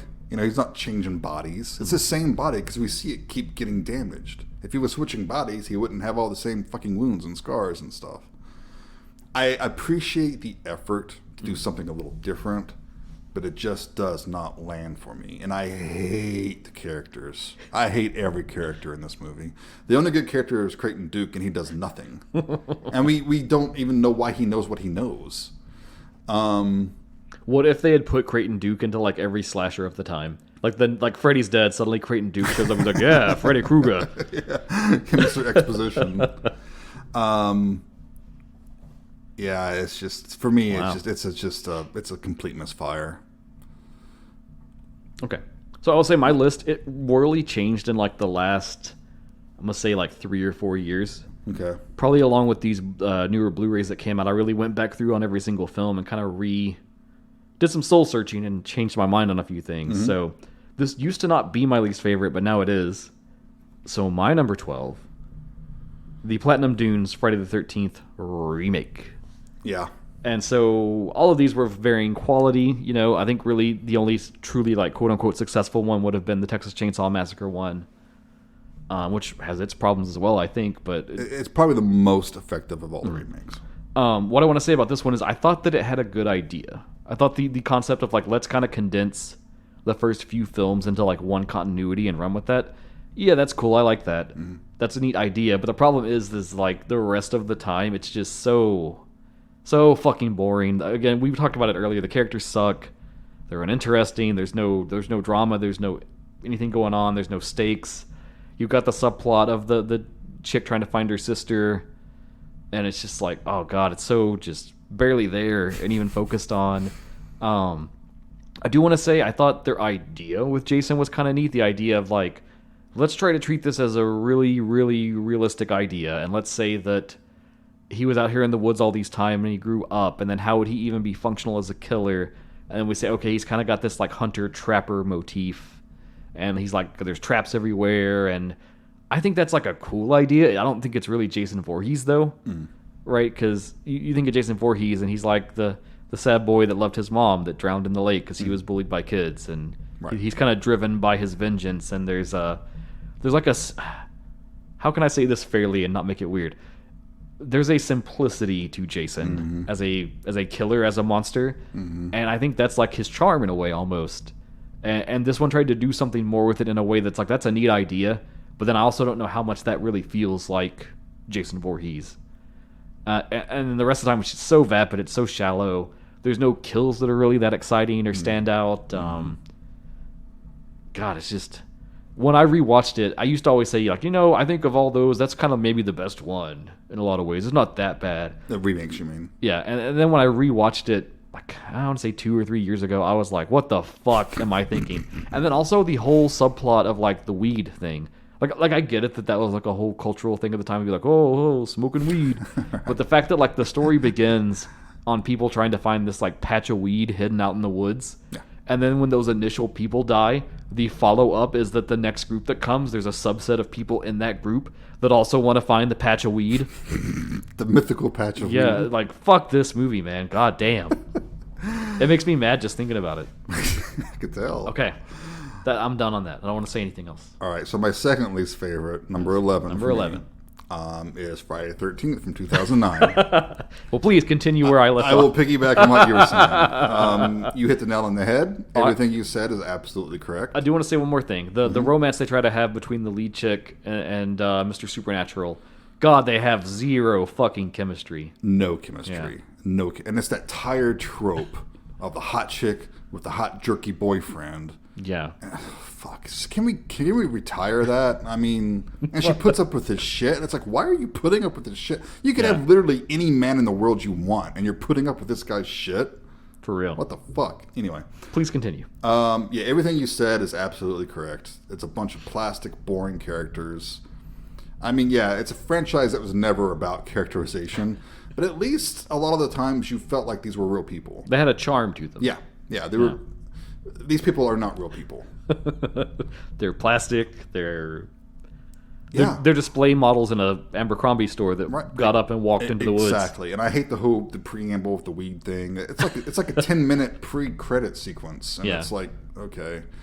I appreciate, like you said, I kind of like how they try to wrap up like 1 and 2 and even 3 kind of into one movie, but I don't like the survivalist Jason. Yeah, it's really far. Yeah, I never considered the wrong turn angle until you've brought it up now, and now you've got me thinking about that. Yep. Yeah. I mean, I guess we see him doing a little bit of traps in the second one. Yeah. But the problem with me with this portrayal of Jason, and nothing against Derek Mears, because I love Derek Mears. I think he's a great guy. Physically, the look, the build, like all of that's great. He's a great Jason as far as look goes. As written, not so much, because I don't like... He has these long, drawn-out, brutal murders. And they try to justify this at one point as, he's trying to draw us out. And I'm like, no, Jason's quick. You know, he's quick, he's brutal, he gets the job done, and he moves on. It never felt like Jason. Yeah. I can't even remember one kill in this movie, really. Nothing's memorable. Nope. With all of our modern special effects, they couldn't come up with something memorable. the thing you remember is the perfect nipple placement. Yeah. That's what you remember. That's really the one takeaway. If I have to say, like, what's the first thing you remember from this movie? Yeah. Yeah. And the dude's perfect girl scream. that you remember. But it's just a boring, shallow, weak... And that ending irritates the piss out of me. Oh, let's throw the body of the serial killer in this lake. We don't want to show it to the authorities and say, hey, this is the guy that's been killing everyone. Let's get rid of it so we can't do that. And that fucking telegraphed ending when he burst up through the dock. It was made for babies. This movie was made for babies who have never seen a Friday the 13th movie ever. I think to me, in a lot of ways, that film is like anyone that is critical of the franchise. That film is like how they see every film being. Right. And they can't like look past it to see anything that we see like, oh, I value this about it. Mm-hmm. That's like, I don't know. It's the stereotype personified. Yeah. It's the movie terrible. Made by a committee. Mm-hmm. That's exactly what it is. All right. So your number... All right, my number 11. I think here's where we're going to start getting some pain points. Because I know you're a little more fond of this one than me. Number 11 for me is Jason X. We're going to space. It's a funny movie. It's a goofy movie. It's got a lot of parts I love. I love the frozen face smash. Mm-hmm. I love the holodeck Crystal Lake part. Some of the ideas are kind of cool. I think that like it became a thing, right, of like horror franchises. Once they go so long, you got to go to space, right? We had Leprechaun in space. Hellraiser went to space. Mm-hmm. And you know, a lot of times like they don't even really use the space angle that well. So I do appreciate that this one tried to, you know, kind of lean into that. You've got, you know, again, the holodeck. You've got a lot of sci-fi concepts. Uber Jason is awesome looking. And I like that idea of like, how can we up the ante? Let's shove him full of like cyborg tech and stuff in the future. But again, the characters are shallow. They're obnoxious. There's no real plot going on. It seems really like haphazardly stupid they even awakened Jason in the first place. And I don't want to rag on this too much, but I hate the like android character that they have in their group. This is the one that like goes toe to toe with him. Yeah, KM or something like that. She just, I don't know, rubs me the wrong way completely. Her character, the way she acts, the way she's portrayed, everything about it. No slight on the actress. I don't think it's her fault. I think it's the way they scripted it and directed her. But I'm getting a headache now. Just thinking about that character speaking, and even when she starts to fight too, and they try to have her be like, she's lithe and fast, but she also kind of like snaps too, you know? Yeah. They wanted to be like Neo or something. Yeah, I don't know. Okay. Not a fan. Valid complaints. I will take this opportunity to correct a terrible wrong. Okay. One of my honorable mentions should have been the girl who played Janessa in Jason X. Okay. Melissa Aid, I guess her name is. Mm. Cute as a button. Okay. I righted that terrible wrong. Glad you got that in before we stopped. Thank you. So now this is your number 10. Number 10 for me. Friday the 13th, Part 8, Jason Takes Manhattan from 1989. Okay. I loathe this movie. I loathe it. There are a few things that make it watchable. That's Kane Hodder, as always. He still kind of has that same superficial look from Part 7. Mm-hmm. I hate the reveal of his face, though. I like the concept. Like you say, he's like bloated and mushy and like a waterlogged corpse. Mm-hmm. But the execution sucks. Toxic waste in the sewers. What the fuck? This has the same problem for me that like the remake does. I don't care about any of the characters. I don't like any of them. This is when they really started to get bland and boring, and they were running out of archetypes. The whole ghost baby Jason in the water. Or is it a ghost? Whatever. I don't care. It's awful. It's stupid. Him turning into a kid at the end. The fuck? The literal fuck? For real. Give us a sequel to that. That would have been more interesting than what we got. What else can I say about Kelly Hughes is one of the good things I can say about this movie. I've already praised her death scene. Yeah, it's just a stupid movie. The fact that I guess Crystal Lake empties out into the Atlantic so they can get to New York. Okay, sure, whatever. Most of the class and crew disappear from this big ship. Where do they go? It's bad. It's really bad. The scenes of Jason they shot actually in New York in Times Square is fun. But there's not a lot of it. Not, that's a criticism I will give for it. Right, and that's, when he kicks the punk stereo and all that, that's fantastic. I love pissed off Kane Hodder, because that seems like something, he's just, he's not going to stop and kill the punks, but he's just going to kick their stereo. But, oh God, it's a bad movie. It's just, you can really tell that the franchise was just on fumes at this point. Okay. What is your number 10? My number 10.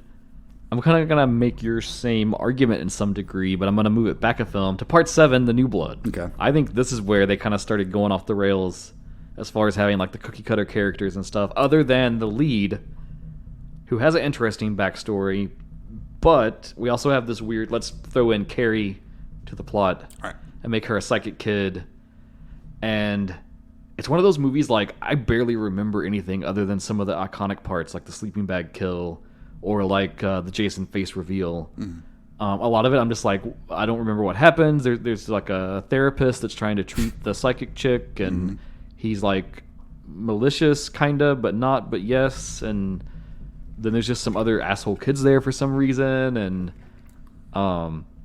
I really hate that ending of like, we've already accepted that there's a zombie Jason. That's okay. And then now we've accepted that psychic powers exist, because they very clearly exist from this film. And then the conclusion is that she like raises her dad from the dead to save her. Who looks fine. He's a little dirty, but he looks fine. He looks fine. And he fights off zombie Jason, and I'm just like, no, what the fuck are you doing, man? Like, holy shit. That's why, like, when I got to 8, I was like, okay, I'm okay with all of this at this point. Why the fuck not? Why the fuck not at this point? Like, really? Oh, okay, he's body swapping now? Sure, why not? like this is where it broke for me, I guess, is what I'm trying to say. And so, yeah, it's an awesome Jason. Hodder is amazing. It's a great look. Fucking love those chains around the neck, man. Just, it's very imposing. But I just hate to watch the film. I can watch like a 5-minute supercut and I am good. And I rarely want to revisit this one. Even when I pick a bad one to revisit, it's usually not this one. Yeah. Right. Okay. And that's 10 for me. All right. So number 9. Number 9 for me is Friday the 13th, Part 7, The New Blood. But you hit the nail on the head. This is when the series ran out of gas. This is when it became artistically bankrupt. Right, because at this point they're just like, what gimmick can we throw in to make a film? Outside of Tina, there is not one memorable character in the entire movie. You're absolutely right. It's bloodless. Oh yeah, the whole censorship thing started to weigh in at this point. And John Carl Buechler, who's a good effects artist, did this movie, and it should have been one of the best. And if they had kept the kills in, this movie would be rated higher. I think so, yeah. But it is so bloodless and so boring. You're right, dude. The only thing that keeps this from being lower on my list is the last 15 minutes. Because those last 15 minutes fucking rock. The whole fight with Tina and Jason is amazing. The mask reveal is an all-time classic. I love the scene where she has the light come down, hits him in the mask, he falls, goes to the floor. That great fucking fire stunt that Kane Hodder does. It's amazing. The makeup is incredible. He's the man when it comes to fire stunts. Yes. That house blowing up that they had packed too much explosives into, and you can tell. They were lucky to get like 3 seconds of footage because it melted the cameras. The ending is kind of undermined by the whole zombie dad thing. Yeah. Have you seen the makeup that they originally had where he was actually kind of decayed and zombified? Yeah, I think that would make it a little more effective. It'd have been better, but still stupid. You're right. Because with all her power, she should have done something else to Jason. Yeah, it should have been her that actually defeated him. Yeah, have the ground swallow him or something, kind of like what they did at the end of... Or like have her like call up the chains again and like wrap him up. Yeah. And they could have done anything, but that... And it's like, oh, I can't kill him, so I'm going to like seal him away again or something. Yeah. But you're right. I can't remember one other character in that entire movie. They're all just recycled archetypes. Even though there are characters I like less, I at least remember those characters because I don't like them. At least you remember Shelley. Yeah, they're all completely interchangeable and cardboard. And yeah, it's just a very. If it wasn't for that last 10 minutes, this would just be a completely forgotten movie. And Kane Hodder's performance, he's great. And again, that's why I say it's so sad that he is like arguably the best Jason, but then In the worst movies. yeah, Yeah, it's not fair. and Freddy versus Jason should have been his time to shine. Absolutely. That should have been his redeeming, but I gotta have the eyes. redemption. All right, man. We are at your 10? It's my number 9. Your number 9. Yep. My number 9, as this might piss some people off, perhaps, but I'm going to swing to an early film in the franchise and go with Friday the 13th, Part 3D. Okay. The third entry in the film, iconic because it is when we obtain the hockey mask, for sure. And I'm going to say that it's got some cool characters. It's got some neat ideas. I like Chris a lot, the lead. Okay. I think she's a good final girl. Dana Kimmel. Okay. I like the look of Jason. Look cleaner than Part 4, but it's a good look. It's good enough to carry on in the next film. Sure. But man, like, okay, so they wanted to do the 3D thing, and it colors a lot of the kills in a way that makes them like not that good. You're not wrong. They really just existed for the gimmick, and now we exist in a time where we can't really appreciate that gimmick. And sure, you can get the little like shitty glasses and throw on if you've got the 3D version, and you don't want to sit there and watch that way, you know. And I want to say this was the goggles, they do nothing. It was 2 or 3 years ago. We had a little Friday the 13th gathering, and I don't know why, but it was decided that we were going to watch this one. And the whole fucking time I sat there, I was like, why the fuck are we watching this one out of all the films in the franchise? And I think you even said, like, well, I don't know, maybe we'll feel different about it this time. Or I don't know, maybe you'll change your mind. Maybe I know you like this one more than me, but still, man, fuck.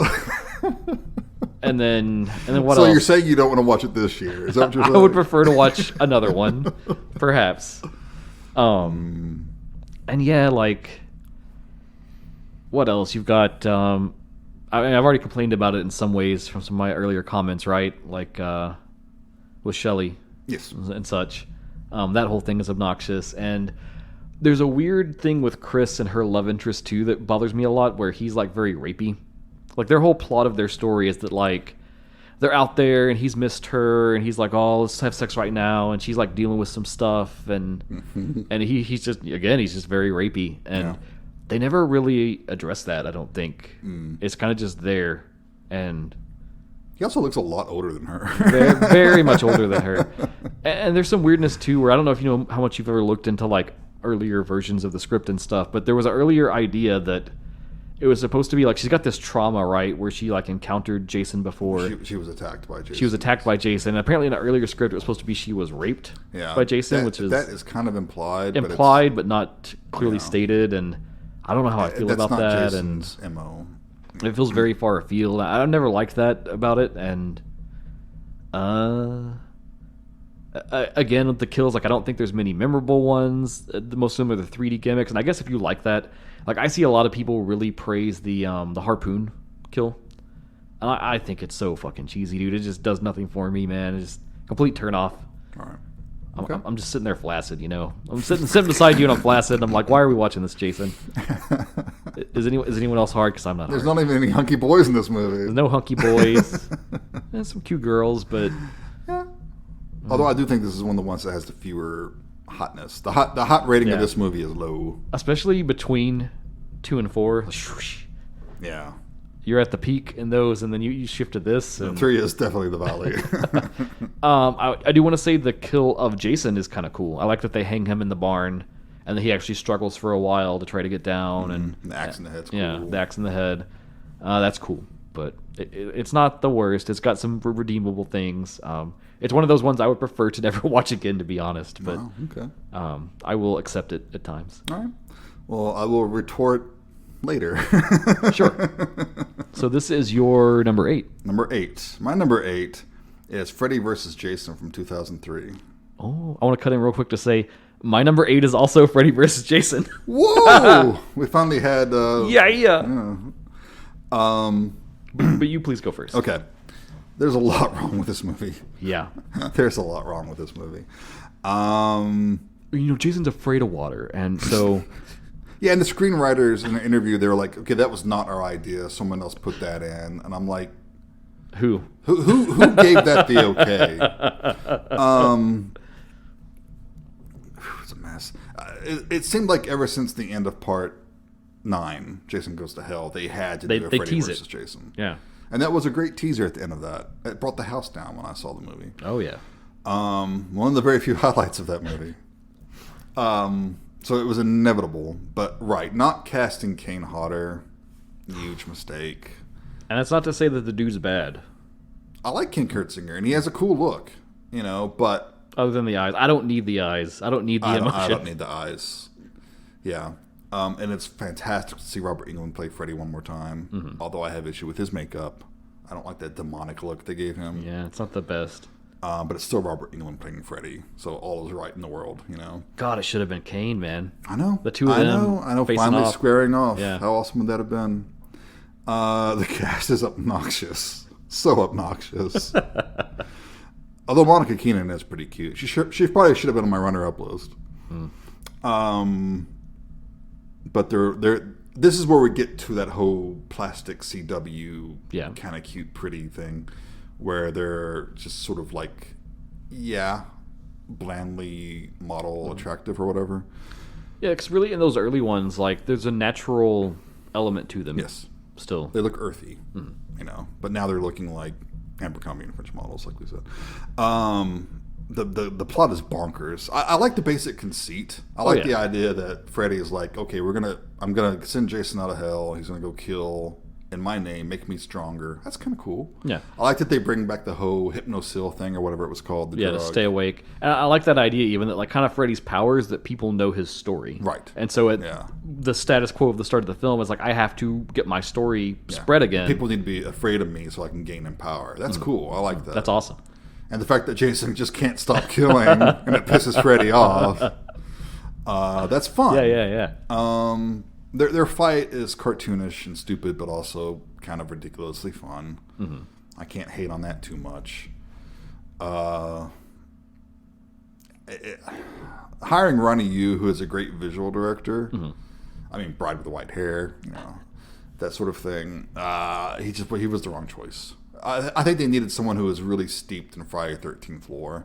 He said, I've never seen Friday the 13th movie, You really needed a fan of both franchises, I think, to like, and that's part of the thing is like you said, this one's much more a Friday the 13th film than a Nightmare on Elm Street film. Yeah, and I think the right person that could really respect both properties could have blended those more, maybe. Right. There's not really any memorable kills outside of the rave for me.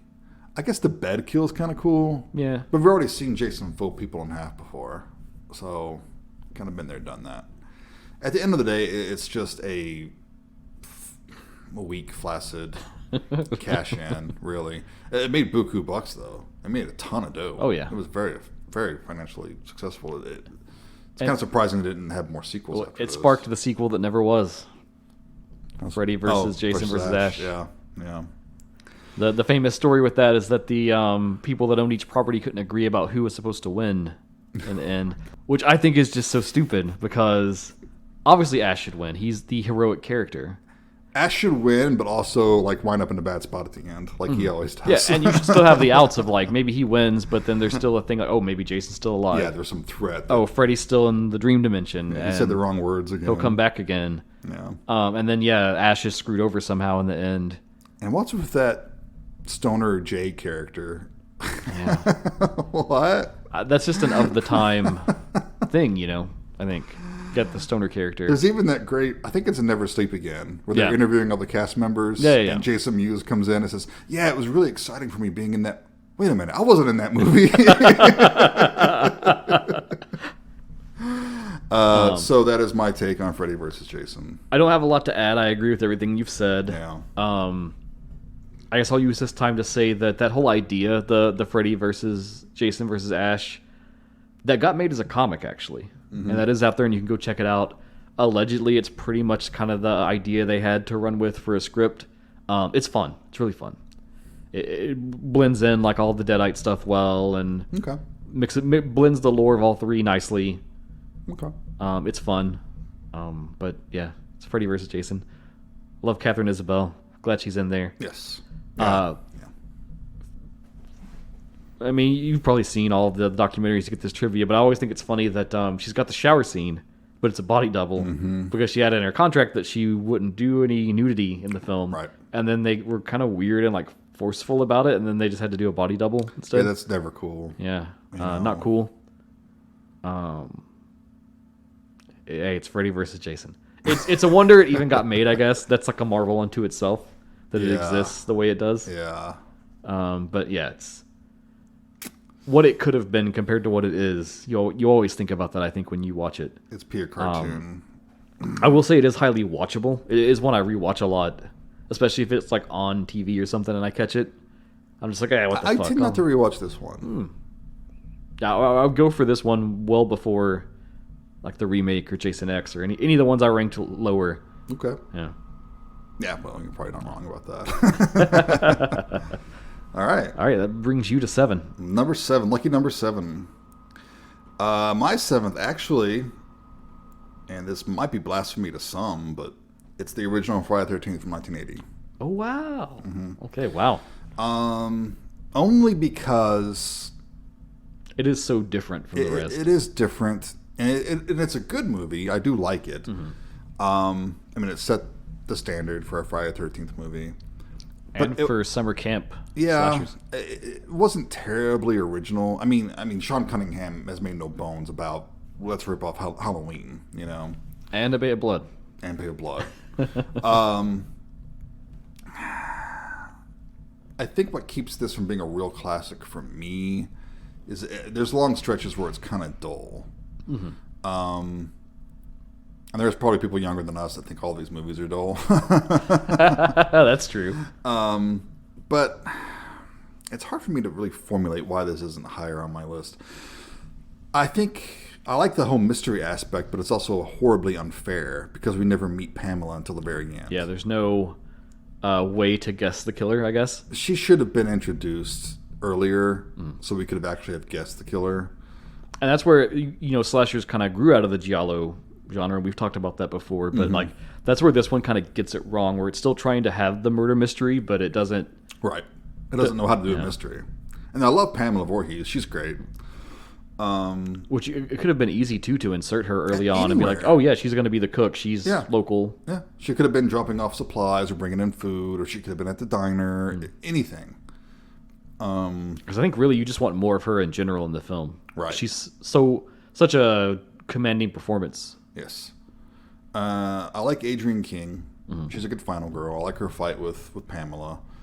Of course, Kevin Bacon already at this time, you could tell he was going to go on to bigger things. Oh, yeah. Everyone else kind of falls flat. Yeah,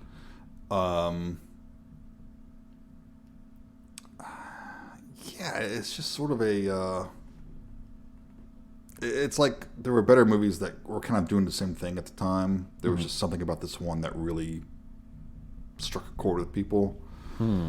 So then it became what it is, But I don't know. There's something about this that keeps it from being higher on my list. Okay, well, write in. Let us know if Jason gets his film person card revoked. He didn't put the original film in the top 5 even. Yeah. Okay. So what is your number 7? My number 7 is Part 8. Jason Takes Manhattan. Oh, man. I unironically That is way too high on your list. I unironically love this movie. I think it's so goofy. It's so where 7 stumbles. I think this one kind of jogs along because it embraces the fact that it realizes that we're this deep in and it's kind of dumb, and let's just run with it. Now it's not perfect by any means. I think that there really should have been more of the Manhattan part. I think everyone knows that there should have been more of the Manhattan part because they're on that boat for a real long time. Yeah, sure. And they're in Manhattan for real brief, and then they're in some backlot alleyways. In Vancouver. Yeah. But again, like you said earlier, the actual parts in Manhattan, man, they look so good and it's so iconic. And the interactions of him kicking the stereo and just staring down those kids, man, it's so Someone's good. trying to kill us. Welcome to New York. I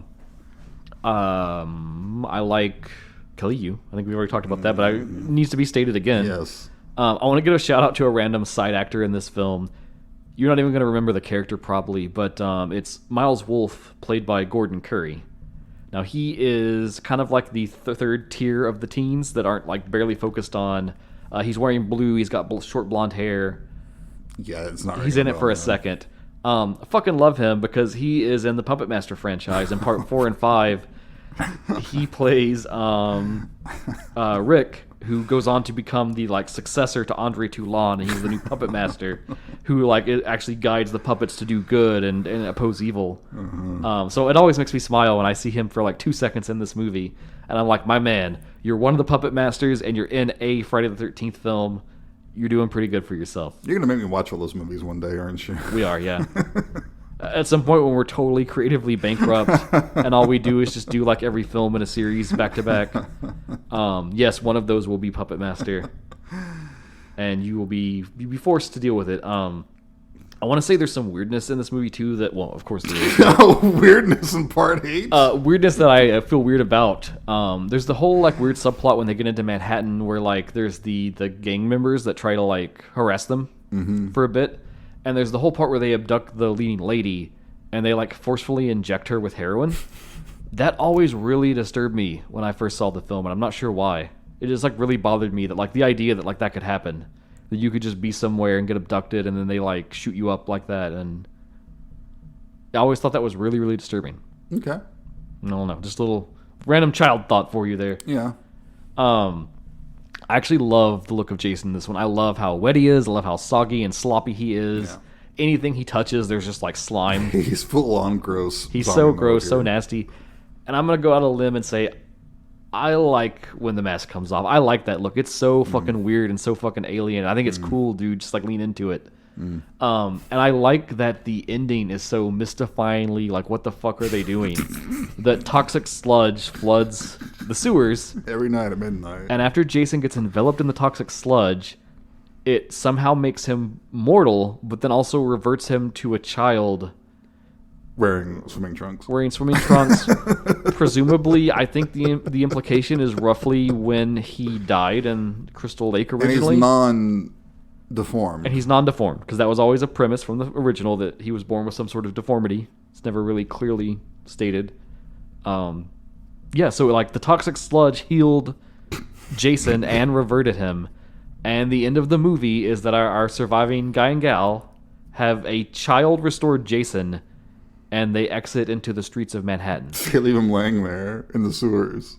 Well, I thought they pick him up and take him out. No, they leave him there. Maybe I'm a little fuzzy on that, but I just feel where is the sequel to this film? I want a movie where you've got the child Jason who's been restored, and they're studying him, and it's is he gonna become the killer Jason or not?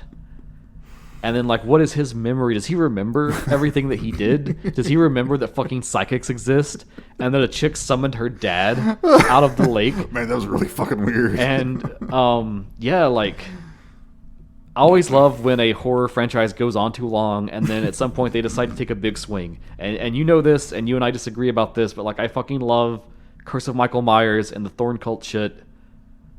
I love Texas Chainsaw, that it did the whole weird we're gonna shit on rebootquel. What else? I actually think the Nightmare on Elm Street remake is kind of good in some ways. I think it has some things I really appreciate about it quite a bit. There's 2 things I appreciate about it. So I like when a horror franchise is you know what, we're tired and we've gone on too long. Let's just do something really crazy and just do it, because why not? We've done everything else that's logical at this point, so let's just get weird.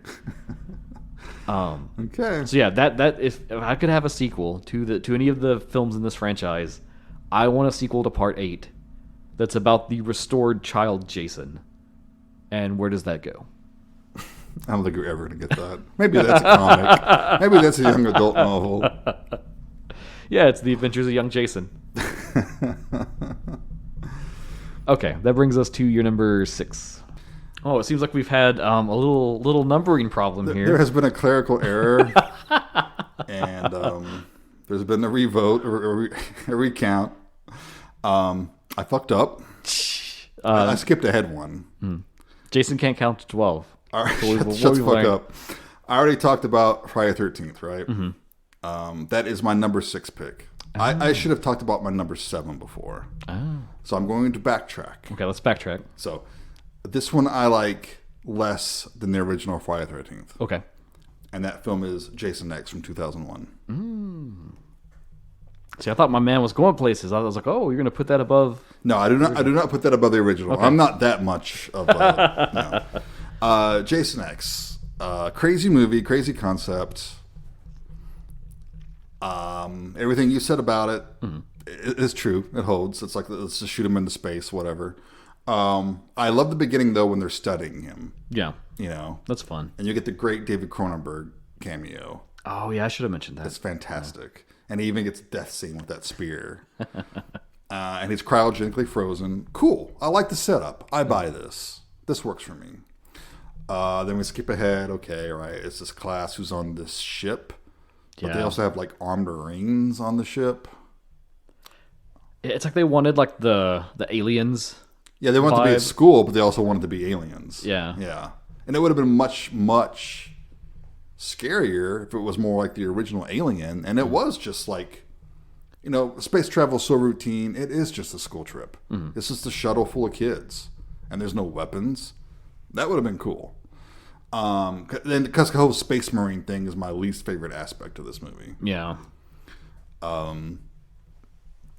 like the idea of they're taking a field trip to Earth, and it's like a desolate, irradiated wasteland.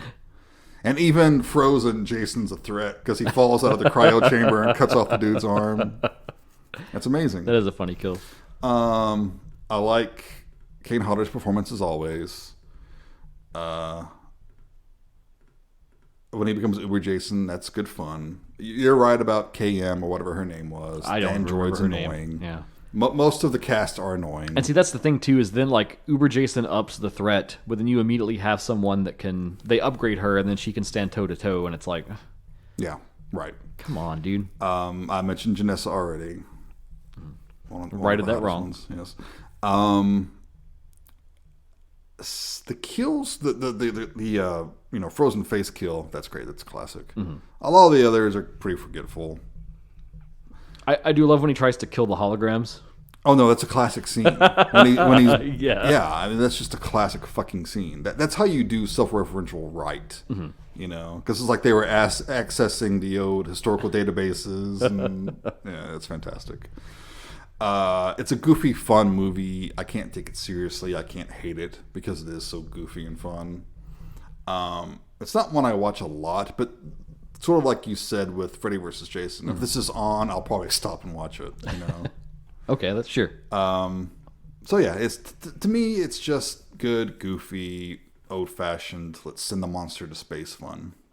Okay, and so to reset our rankings here, that was Jason X. 7 for you. 7 for me. And then 6 for you is the original Friday the 13th. Yes. Which now brings me to my 6. Yes. Which is... I'm sorry, I can't count. Number 5, A New Beginning. Okay. I actually like this one quite a lot. I feel it gets unfairly maligned often because it's not Jason, it's a copycat. I mean, what were you going to do? You killed Jason. And you can't just bring him back from that. So you got to pivot some way. And, 6, they decided, okay, let's bring him back from the dead, which is one way. But I kind of like the idea that they go into this whole, there's a copycat and the dealing with the trauma that Tommy has from everything that he went through. Because the end of 4 is pretty brutal. I mean, right. There is that cutscene that actually shows you, but it's implied that his mom gets killed. Yes. Right. Yes. There's a deleted scene that actually shows her, like, the aftermath of it. It's pretty gnarly. Yeah, there's an alternate ending where she's, like, in the bathtub and her eyes are all white, just like from Joseph Zito's The Prowler. Yeah. Interesting. So it's interesting to have, other films did this too, right? Because we have the whole, like, Jamie Lloyd subplot in Halloween. And it's like, is she going to be the next killer? The next killer or not? And so they're doing the same thing with Tommy. So I like that. I like that angle. I like that it's a home for troubled teens. I thought that was a cool hook. And I like that they set up a good, like, murder mystery. This one is probably the most Gialli-esque, I would say, of them. Though it does still make the crime of, like, there's really no way you could guess that that's the killer. Because you don't even recognize Roy at the end. Yeah, you don't even recognize Roy. And the crux of it is that, one of the kids is his. And you don't get that info until the reveal. So there's no... You would never guess it. It's impossible to guess. Right. And then I love Demon. He's so amazing. So Damn enchiladas. to be just a little side character that's like just he's there to die, but it's like he makes such an impact and he's so charming. Yeah, Miguel Nunes is fantastic. Yeah, he's just amazing in every film he's in. But to have such a small role here, he leaves such a big impact on your heart. Mm-hmm. And I think it's fun. I kind of like too even the look of the hockey mask that they make it be like kind of the green, the teal face paint instead of the normal like red look. Right. That's already like your tip off that this is someone else. Some of the ideas are interesting too as well. That like the one kid like loses his cool and kills another one, and that kind of sets off the chain of events for everything.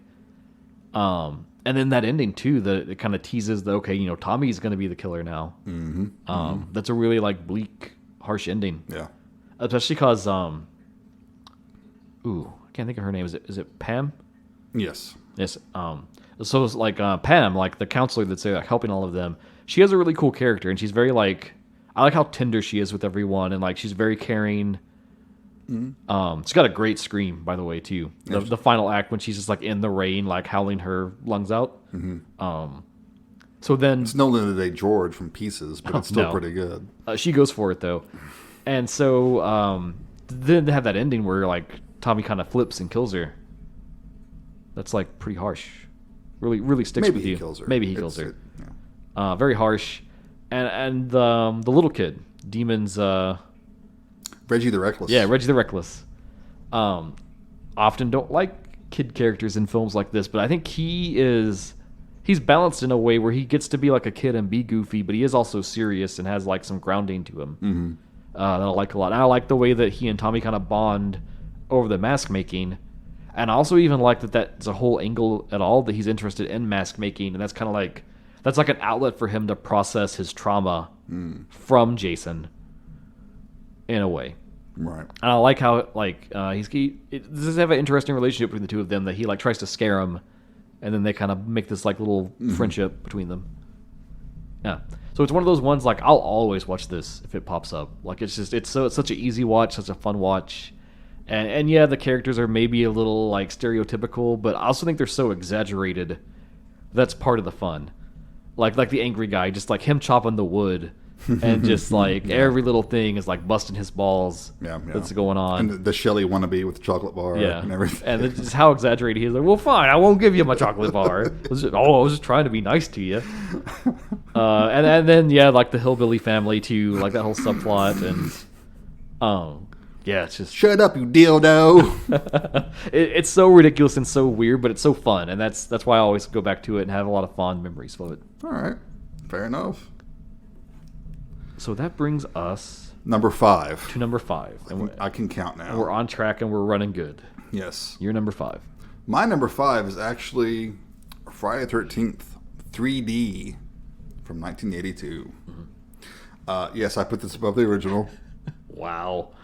Only because I find it... Now, I must say Hold on, that... before you continue, I'm going to give you one chance to retract this. Are you sure you want me to put this in the show notes this way? I'm sure. Okay. Continue. All right. The one thing I did not praise about the original Friday the 13th I should have was the effects work Tom Savini. Let's face it, that's the reason this movie was so successful. Tom Savini had everything to do with that. Now part 3, of course, does not have Tom Savini. And as you pointed out earlier, it has probably some of the worst effects because of the whole 3D gimmick. They were more concerned about how they had to line up the cameras than they were about executing a good effect. Although it does have one of my favorite kills with the guy getting cut in half. Fucking awesome. Why this rate's higher than maybe it should, I find this one infinitely rewatchable. Really? I don't know why. It's almost... I don't know why. maybe I like to torture myself. The 3D aspect makes I know I was tortured when we watched it last. The 3D aspect is so goofy. It makes it funny. This is a great beer movie. Now, if you've had a few and you're snacking on some pizza or something, which is probably why I popped this one in. I'd probably had a few drinks at the time. So that's what I was missing then. Yes, okay. That's what you were missing. I'll remedy that next time. Absolutely. Give me a heads up if that's our pick for this month to watch. We'll do. It won't be, but okay. Thank God.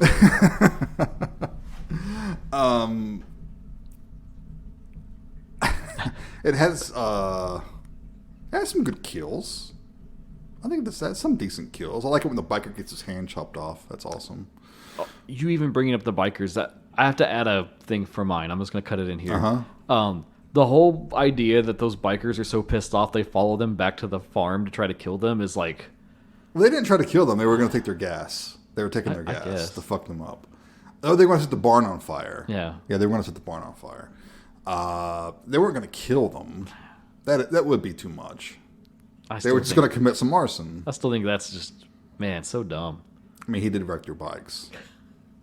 And if there's anything I know from watching movies all my life is that you don't wreck bikers' bikes, you know. But please continue. Okay. Yeah, it's just goofy and stupid.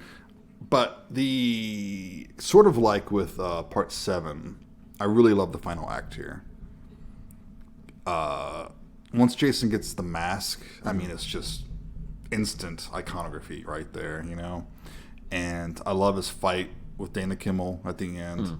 The way he gets hanged, the axe through the head. And to this day, I still find this visual very creepy. Is when she's out on the canoe and everything, but he appears in the window. Oh yeah. And he, it shows his face, his mask is off, and he's bleeding, and he looks just horrendous. And the way who played it in this? I can't remember who played it in this movie, but the way it's played, that sort of like eager, creepy, like he's like pawing at the window, trying to get to her, and he starts running down, and she's freaking out. Richard Brooker. Richard Brooker, I knew that. The way Richard Brooker plays the character Isn't he the one in 4 as well? Ted White's in 4. Oh no, he's in 4 though for something, I think. Probably for the flashbacks. Oh yeah. I forgot there was the flashbacks at the start. Yeah. That's what I was thinking of. And I love his look. It's just so creepy, and it makes no sense. But the ending when the mother jumps out, I like it. It's a nice bookend to the first one anyway. So this is what you would file as a guilty pleasure for me. Like, I realize it is not a great movie. I know it has a lot of faults. But there's just something about it. I don't know what it is. I can watch this one. Okay. Well, I respect you, sir. And hey, speaking of guilty pleasures, my number 5. Yes.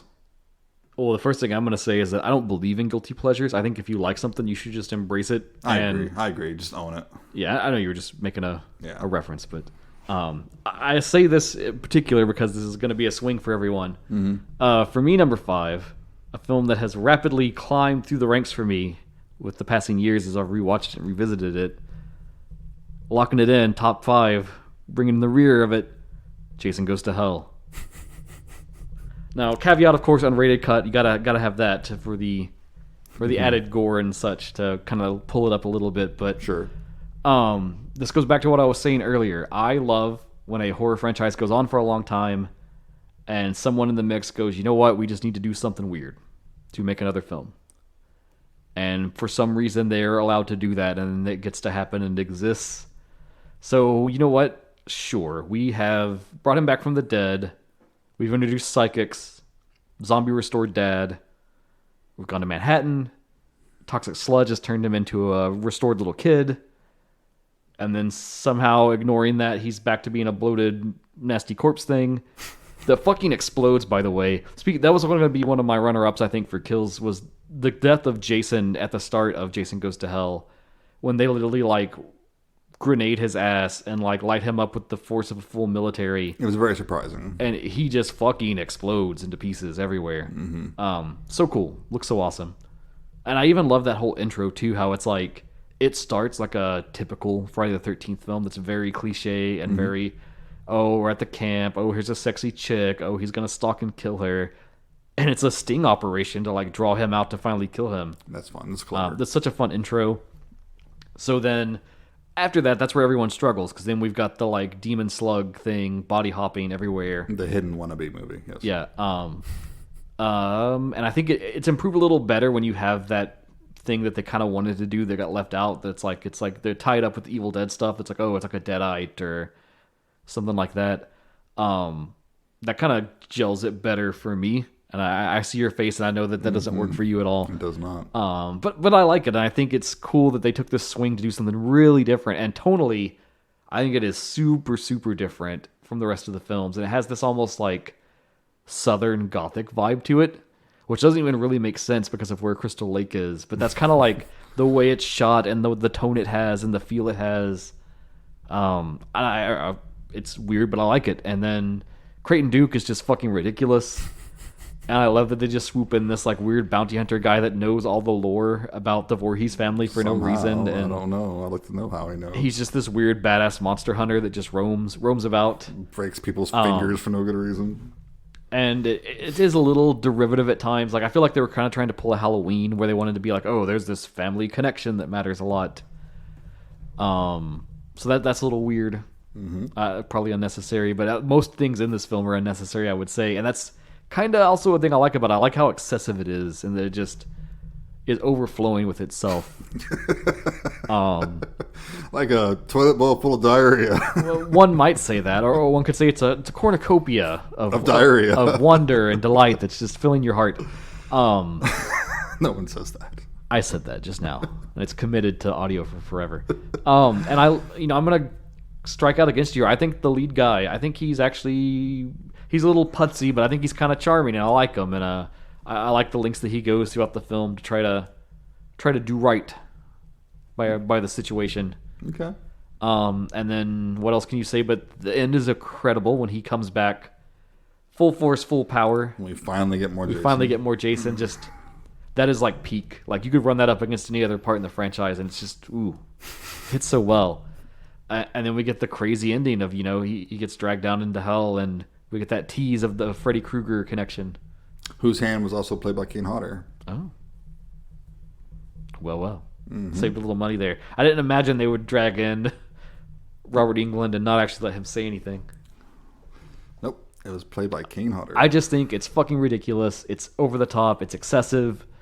It tried to do a thing and it reached for it. And you know what? It did it. And I respect it so fucking much for that. And I'm going to just throw this out there at everyone listening. If it's been a few years for you, grab that unrated cut. And you know what? Sit down and just give it another go. See how you feel. Yeah, I did when the box set came out. It did not change my mind. Now, this may make you jealous, but I did see that movie in the theater. God, I wish I could have seen it in the theaters. But I remember renting it for the first time, and I didn't like it the first time I saw it. Something about me in the years and the more films I've seen and the ways I've changed. I don't know. I appreciate it so much more now. Did you suffer a head injury somewhere along that time? Perhaps. Oh, one more negative thing I do want to say about this movie. Okay, sure. I fucking hate that poster. Oh my God, I hate that poster. It's a weird poster, and it's... yeah, it's weird. It's a bad poster. Okay. Especially when you have such a good-looking Jason that you could have... Yeah, slap that on the cover, Yeah. Like, what's the scene where it's like him and there's like the weird like backlighting? I think it's when he gets revived at the end.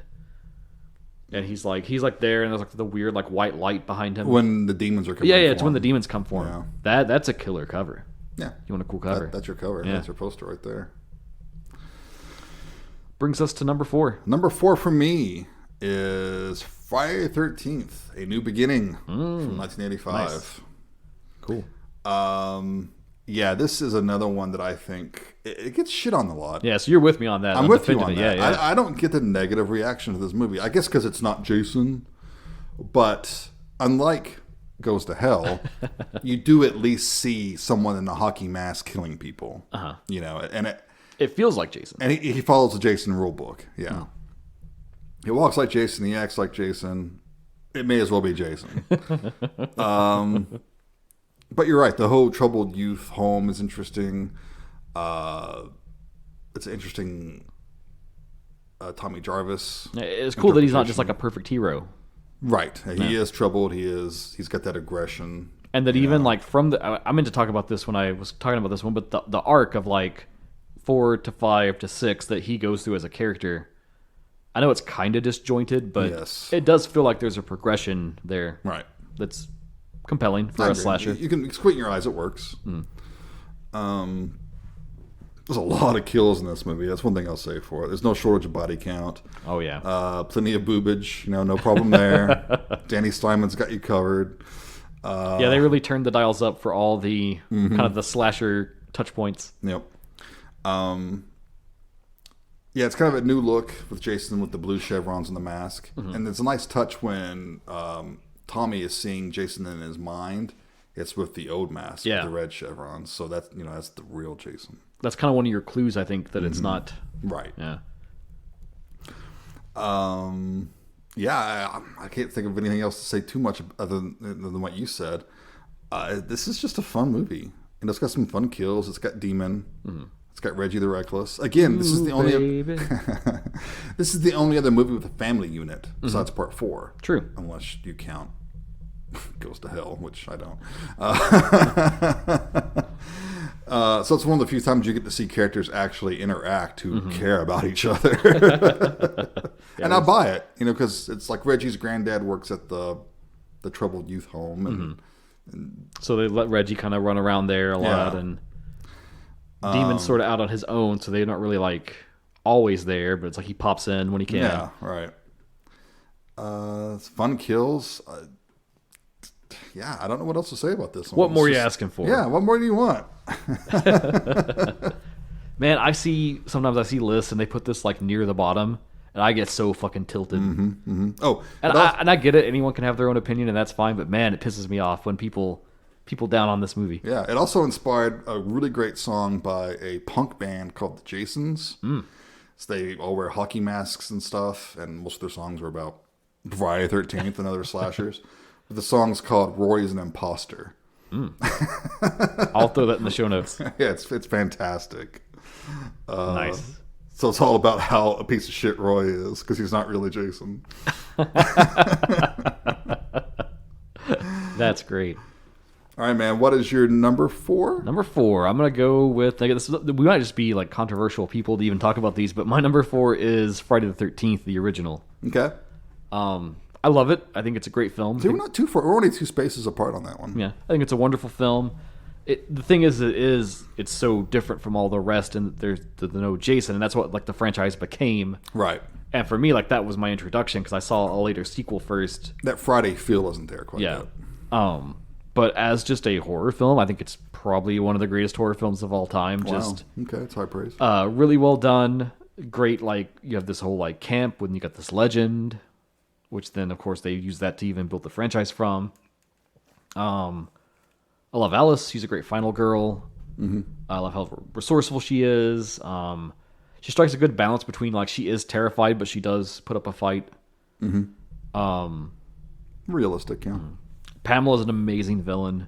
Wish she had more screen time. Yeah, we should have seen her at least once before.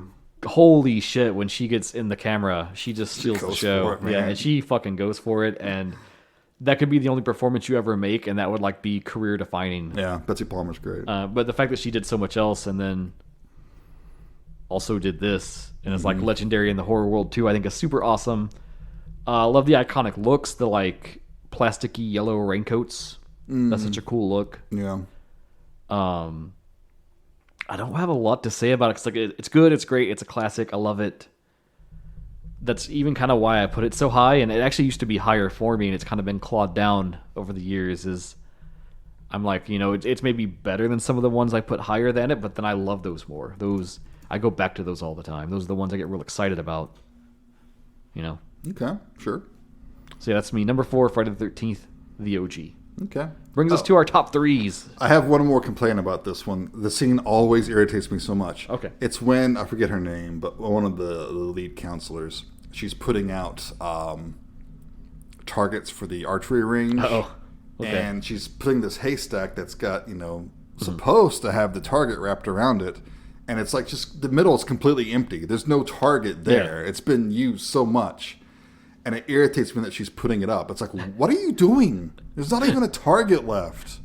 What the fuck? I just want to get out the prop master. It's like you couldn't find an intact, target for her to put up. Sorry, that scene always irritates me. That one's pretty nitpicky, but I'll let you have it. All right, not my number 3. Yeah, top 3. And this one flip-flops with my current number 2 choice. Okay. But right now, number 3 spot belongs to Friday the 13th, Part 2 from 1981. a sequel that surpasses the original. Yes. It's a rare thing. It Yes. happens sometimes, and this is one of those happy instances. Yes. Because they take the crazy idea of like, what if that boy didn't drown? Yeah. And I dig it. I mean, this is really when the franchise starts. Let's be honest. This is when it stops being a movie and it becomes A legend. yes. But we get that long recap at the beginning, and Adrienne King and apparently this scene wasn't even written. She had to like ad lib a lot of her dialogue and stuff. Which is funny because it feels so natural. It does feel natural. She's a good actress.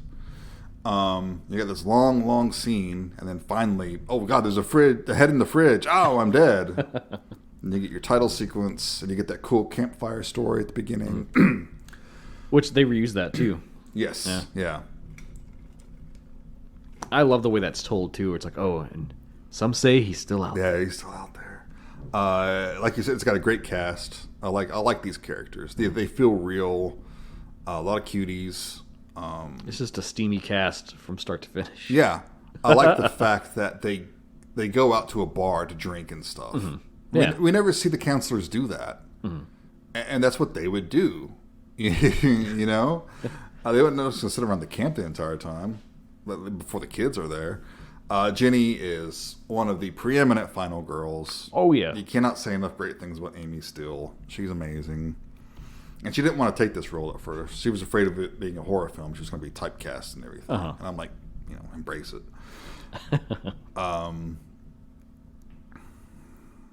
I like Sackhead Jason. I think he's creepy. I like the fact that he's very much human here, too. Because you even see him get, like, when she's got the chainsaw on him and shit, he's scared. He's recoiling and everything. And then the scene where he's standing on the chair with the pitchfork and it breaks. The killer wrote a fumble. He's not just magically perfect. Yeah, right. We get to see his shack at one point, kind of see how he's been living, which is much more interesting than the big murder complex that Jason from the remake has, and all of his tunnels and stuff. It's more realistic. It's a sequel that outdoes the original. Maybe the effects aren't as good, because you don't have Tom Savini. But they're not like a huge drop. No, I wouldn't say so.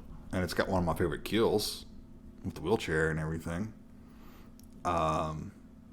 It's a more fun movie. The characters are more interesting. The stakes are raised. It's just a better overall film and definite highlight of the series for me. Killer. Well, my number 3 is also part 2. All right. So let me continue to sing its praises. Yes, that I agree with everything you said, and I've also already sung its praises. Oh wow, this is like the first time you've had a coughing fit on the show, and it's not just me. I'm getting all excited. Oh yeah, funny. But I've sung its praises earlier, like the whole idea of even having Mark as a character and that they treat him so normally. I think that's awesome and pretty forward thinking for the time in horror films. I think that there's been slashers before this. There's been greater slashers before this. Obviously. Halloween, to name one. Bay of Blood. Bay of Blood. Debatable if that's a slasher or not, but proto. I think it's a slasher. But I think this is when, for me at least, slashers Black Christmas. Sorry. really became like, this is a genre that's going to stick around for a long time and be a thing. And like this is when it became iconic to me. Well, 81 is that watershed slasher year. And that's when it's like, this is a thing. Everybody's going to do them. They're cheap to make. They sell well. People love them. Yep. There's a formula. You follow that formula, and you're at least going to get your money back. Yeah, you can't lose. And this is that leader at the head of the pack, like taking the charge. Mm-hmm. To me, anyways, I think it's just so iconic, so perfect. I almost don't even have any criticisms of it. And then, let me just try to hit stuff maybe you didn't. So like Pamela's head. That's such an intriguing way to wrap up the film. Yes. That he has like enshrined her decapitated head. Yes. And then Jenny using the sweater very smart to impersonate her. Mm-hmm. And that's set up. She's a psych student and everything, Yeah, it's such an earned victory. Which it's fun too because they translated that into the video game. That was like one of the victory paths is that you could, if you worked enough to like injure Jason enough times, his mask would fall off. And then you could find the cabin, get the sweater, and if those conditions were cleared, he would be like stunned, and you could actually kill him. Okay. So yeah, it's that iconic that even bled into the video game, which I think the NES game had that too, right? Wasn't it Pamela's head like a boss that you could fight? She would like float around and like shoot stuff at you. There was something weird happening there. Yeah.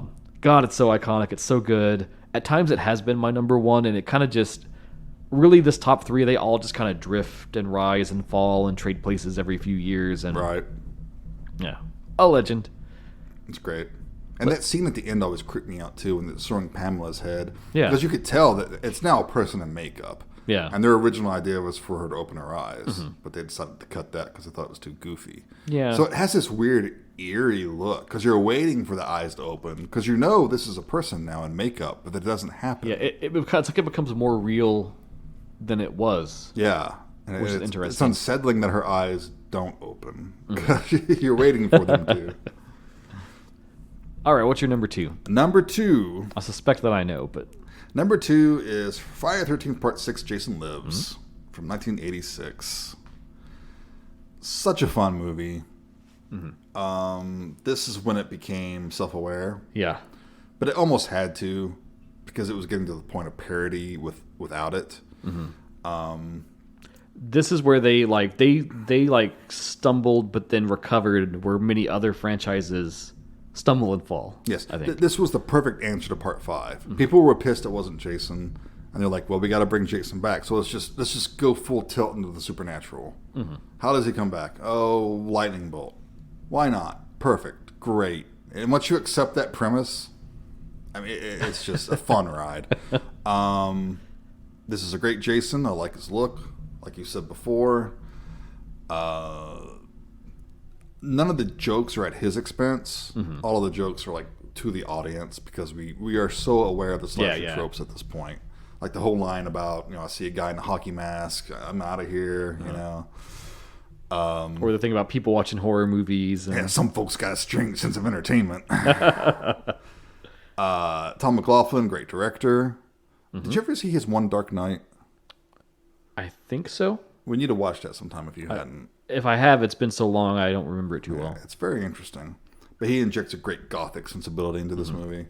It was definitely a whole love letter to the old Universal horror films. Yes. You've got the best Tommy Jarvis, got Tom Matthews. You got Megan, who I praised before. You got a fun cat. Even the asshole sheriff isn't really an asshole. Yeah, you get where he's coming from. Yeah, he's just trying to protect the town and his daughter and everything, and and at the end of the day, he does try to fight Jason and everything. And even his opposition to Tommy, it's like you can imagine he ran his info, and then it's kind of implied like he was in some sort of psychiatric care. Yeah, he knows who he is. So right, yeah. Because that was kind of always my timeline. Is like the events of 5 happens. I assume that Tommy goes back into like some more serious psychiatric care, like maybe like actually like... Or 5 was the trick, defeating Jason in quotation marks kind of cured him. Of course, then we see him wearing the mask and everything at the end, so that's true. and so then like he got like more help, and then now in 6 he's like out, and kind of the start of the film to end his trauma and put it to rest is he has to just see that he's dead in the grave. Right. And then he's like, I'll be okay after that. Yeah, which was, if he hadn't done that, Jason would have stayed dead and everything would have been fine. Yes, and then that's, to the gothic sensibility of it, then that's where he becomes like the Victor Frankenstein. He has made the monster, and he is now compelled to try to stop it. Yeah. And I love the fact that we finally got kids at this fucking camp. Yeah. Some of the best gags come from the kids. What were you going to be when you grew up? Oh, they're little shits, but they're still lovable. Yeah, it's fantastic. It's great. There's one kid reading No Exit. And I always think it's both puzzling and funny that there is the scene where Jason enters the cabin, and it's the little girl, and she's asleep, and he like pauses there, and he chooses not to kill her and moves on. He doesn't kill kids, and that gets into that whole psychology of like who he is as a character and a person. Yeah, he identifies more as a child, which is why I never liked that sexual assault subtext. Yeah, from that's 3. why it feels weird because it's like it doesn't add up. He kills people who have sex. Why would he himself be having sex? It's like part of his legend. Right. If I could level any complaint on this movie, I wish the gore quotient was a little higher. This is where it began the like decline of the the gore and stuff. And I think that was a conscious choice, especially after 5. Yeah, 5 fucking goes for it. It does. But I mean, this is just such a fun movie. This is one I can throw in any time and watch it. Cool. All right, man. What's your number 2? All right, so it's all mapped out now. So my number 2 is Part 4, the final chapter. I think that if you told me to objectively pick what is the best, like taking all my personal feelings out of it, I think it's the final chapter. I think it's just the pinnacle of a Friday the 13th film. Spoilers, so do I. Yeah, obviously it's your number 1. I think it's so much fun. It's so well done. It builds on everything that came before it and kind of reaches this pinnacle. We've had a lot of this along the way, but it's like the fact that there's an actual family and we get that family dynamic and they really struggle. Very believable families. Very believable. That the teens, they are stereotypy, but they still have enough charm to them that you look past that, I think, and it is fun. And it is great to see, Crispin Glover's character and the arc he goes through. And then he kind of gets to one-up his asshole friend. Ooh, let me put it in my computer for you. You're a dead fuck. A lot of attractive characters. Again, this probably after number 2, this is like the sexiest cast. This guys is the most and girls. bodacious movie for me. Hunky boys, sexy girls. It's got it all. Love the perfected look of Jason in this one, where he's a little roughed up more compared to 3. Because that's really a problem for me in 3 a lot of the times, is he's super clean. Like that shirt he wears looks like he just picked it up off a rack in a store and threw it on. Maybe he did. I want to see that scene then. No, you're absolutely right, though. And so the fact that he's dirtied up more, and is even the hockey mask has the like split chunk in it where the axe hit. Such a great look, so iconic. It's one of the ones I often think of when I think of like what does Jason look like in my mind. Wait a minute. Sorry. Didn't Jason get a fresh set of clothes in Part 3? Did he? At the beginning? I don't know. Because there's that couple with that store. Oh, yeah. That he kills. And he was out there at their laundry line. That's why he looks so good.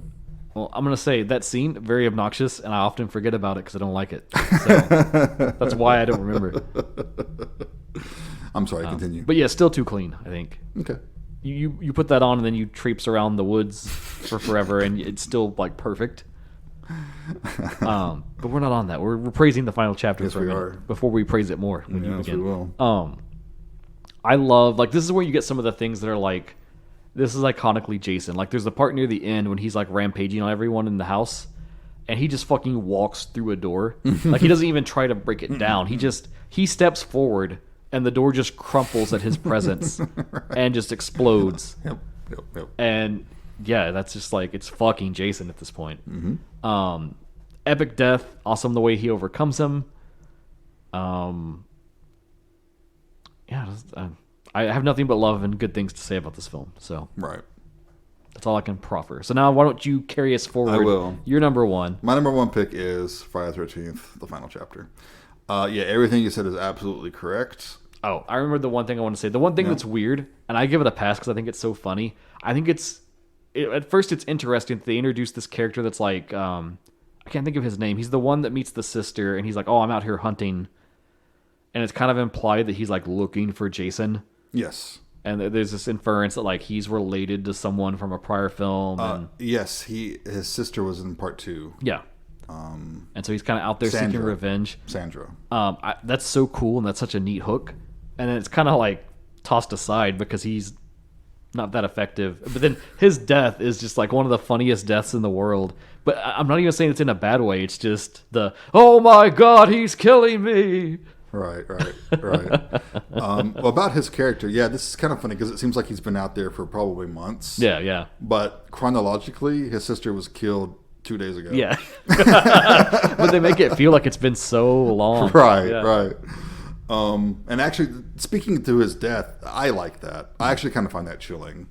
And it was taken, I think the actor himself said that he did that because he read an account of someone being attacked. It could have been Zito who wrote this. I can't remember who takes credit for it. But he read an account of an attack where someone kept saying, stop killing me when they were being attacked. Well, I'm going to get real morbid for a minute. That actually made me remember something. You're kind of right on that because I remember it was some weird podcast I was listening to, and they were doing like true crime stuff, and they did an episode where they did like police phone calls where someone called 911 like while they were being attacked. And there was one of like I forget the context of it, but it was like there was an intruder and she calls 911 and then he's like stabbing her as she's on the phone trying to get 911. Yes. Very fucking chilling. Probably shouldn't listen to that, by the way. No. I will not put it in the show notes. But yeah, so I think there's probably some truth to that. Yeah. And I found it chilling because he was built up to be this kind of badass. Yeah, like he was going to be the hero. And or something. immediately he's killed. You know, and it's also like he's hunting Jason, who killed his sister, only to fall victim to Jason himself. Yeah. You know, it's pretty brutal. This is a fairly brutal movie. That subverts. Yeah. It's got some great kills. The head crushing in the shower is a favorite. Yeah. Love that one. Where's the corkscrew? That's a great scene, great kill. It just has the most fun characters. It moves along at a nice brisk pace. Ted White's a great Jason. I love his rampage, like you said. He's just bursting through the door. Nothing's stopping him. Of all the ones I rewatched, this is the one. I have very few complaints about it. It's kind of, you don't really know what happens to the mother. Yeah. But also that's okay because you're pretty sure she's fucking dead. I love the brother-sister relationship. Always kind of reminded me and my older sister, you know. Aw. Yeah. I can't heap enough praise on this movie. I think it's of all the slasher films, it's definitely, it's like in my top 5 or 3 of all slasher films ever. Because it's just, this is the epitome of 80s slasher. So you can't do any better than this, in my opinion, when you're talking about Friday the 13th. Cool. So your number 1, obviously, then is Part 6, Jason Lives. And again, this fluctuates with 4. Like, any given day, I could change my mind, I think. But I guess we've said so much about this already that's praise. But to drill in on why I picked it as number 1 and why I champion it so much these days is I think, like, and you kind of touched on it earlier, but it's like the fact that they were like, okay, at this point, this is where a franchise falls apart. We've killed him. We've had a copycat. No one liked that. We got to bring back Jason. How are we going to do it? Let's just make him a zombie. Let's keep it simple. And let's just do all the shit we know everyone likes and be a little cheeky about it. Bring some style to it. And just make it fun. Just make it fun. This is when horror films were fun. Slashers were fun. You had the big icons. This is when we have our Freddy, our Jason, our Pinhead, Michael Myers, Chucky. Mid-80s, man. The whole shebang. And you've got talk shows, and they're bringing them out on talk shows, and there's merchandise and toys, and kids are embracing them, even though they're R-rated movies. And it's just a weird fucking time. And Jason Lives is right at the center of it. And it's got a big, iconic song attached to it as well. Yep. It's great. Alice Cooper tracks. Can't forget that. Man Behind the Mask. So much fun, so amazing. Best version of Tommy Jarvis. Love the arc that he goes on. And then the intro, like, so much of it is kind of like goofy fun level, but then like the intro is so well done, and the way it's like, it's that universal cemetery, and there's the big thick roll of fog just sweeping over everything. Yeah, that's so gothic. It's so gothic, and it just drips so much style. And that's like what I think about Jason Lives is just style. Like, style is at 100% the whole time. They're confident in what they're doing. Even the jokes and stuff, like, in the wrong hands, those jokes would fall apart. Especially some of the things, like, there's the throwaway people that's like the office workers that go on the paintball retreat. Yeah. That could be really just like a dead zone, I think, in a lot of slasher films, but they make it work somehow where it's like it's still funny and engaging, and then it gets right to the kills, and they're great. And it also explains quickly how he gets his outfit and his machete. Yeah. You know? It's waste no time on that. Very economical. It's economical storytelling, yes. And then the final showdown, dude, it's so crazy because, like, you never think the sheriff's gonna be in trouble, and then dang, he gets it. Yeah. And then just that showdown of, like, the only thing that Tommy can think of is like, well, I'm just gonna have to trap him in the lake. Yep. That's where this all started. That's where it's gonna end. And then he's on a boat in a ring of fire in the worst element because Jason is unparalleled when he's in the water. He's not afraid of water, despite what Ronnie Yu says. Fuck you, Ronnie Yu. And yeah, man, like it's so intense and so over the top, and it's such a great final showdown. And then the fact too that Tommy almost doesn't even make it out because once he gets him down there, like he's still a menace and he's still a threat. It's so iconic. It's so much fun. And the great scene with the motor blade going into his mask and shit. Yeah, it's great. Great little like finisher moment.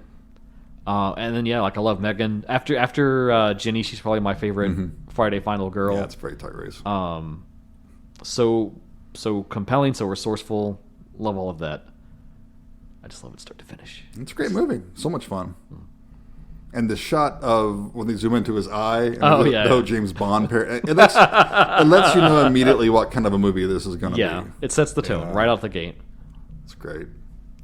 And that's like the core, I think, of 80s horror to me, is it's like it is scary, but it's also fun at the same time. Right. Yeah. Awesome. Yeah.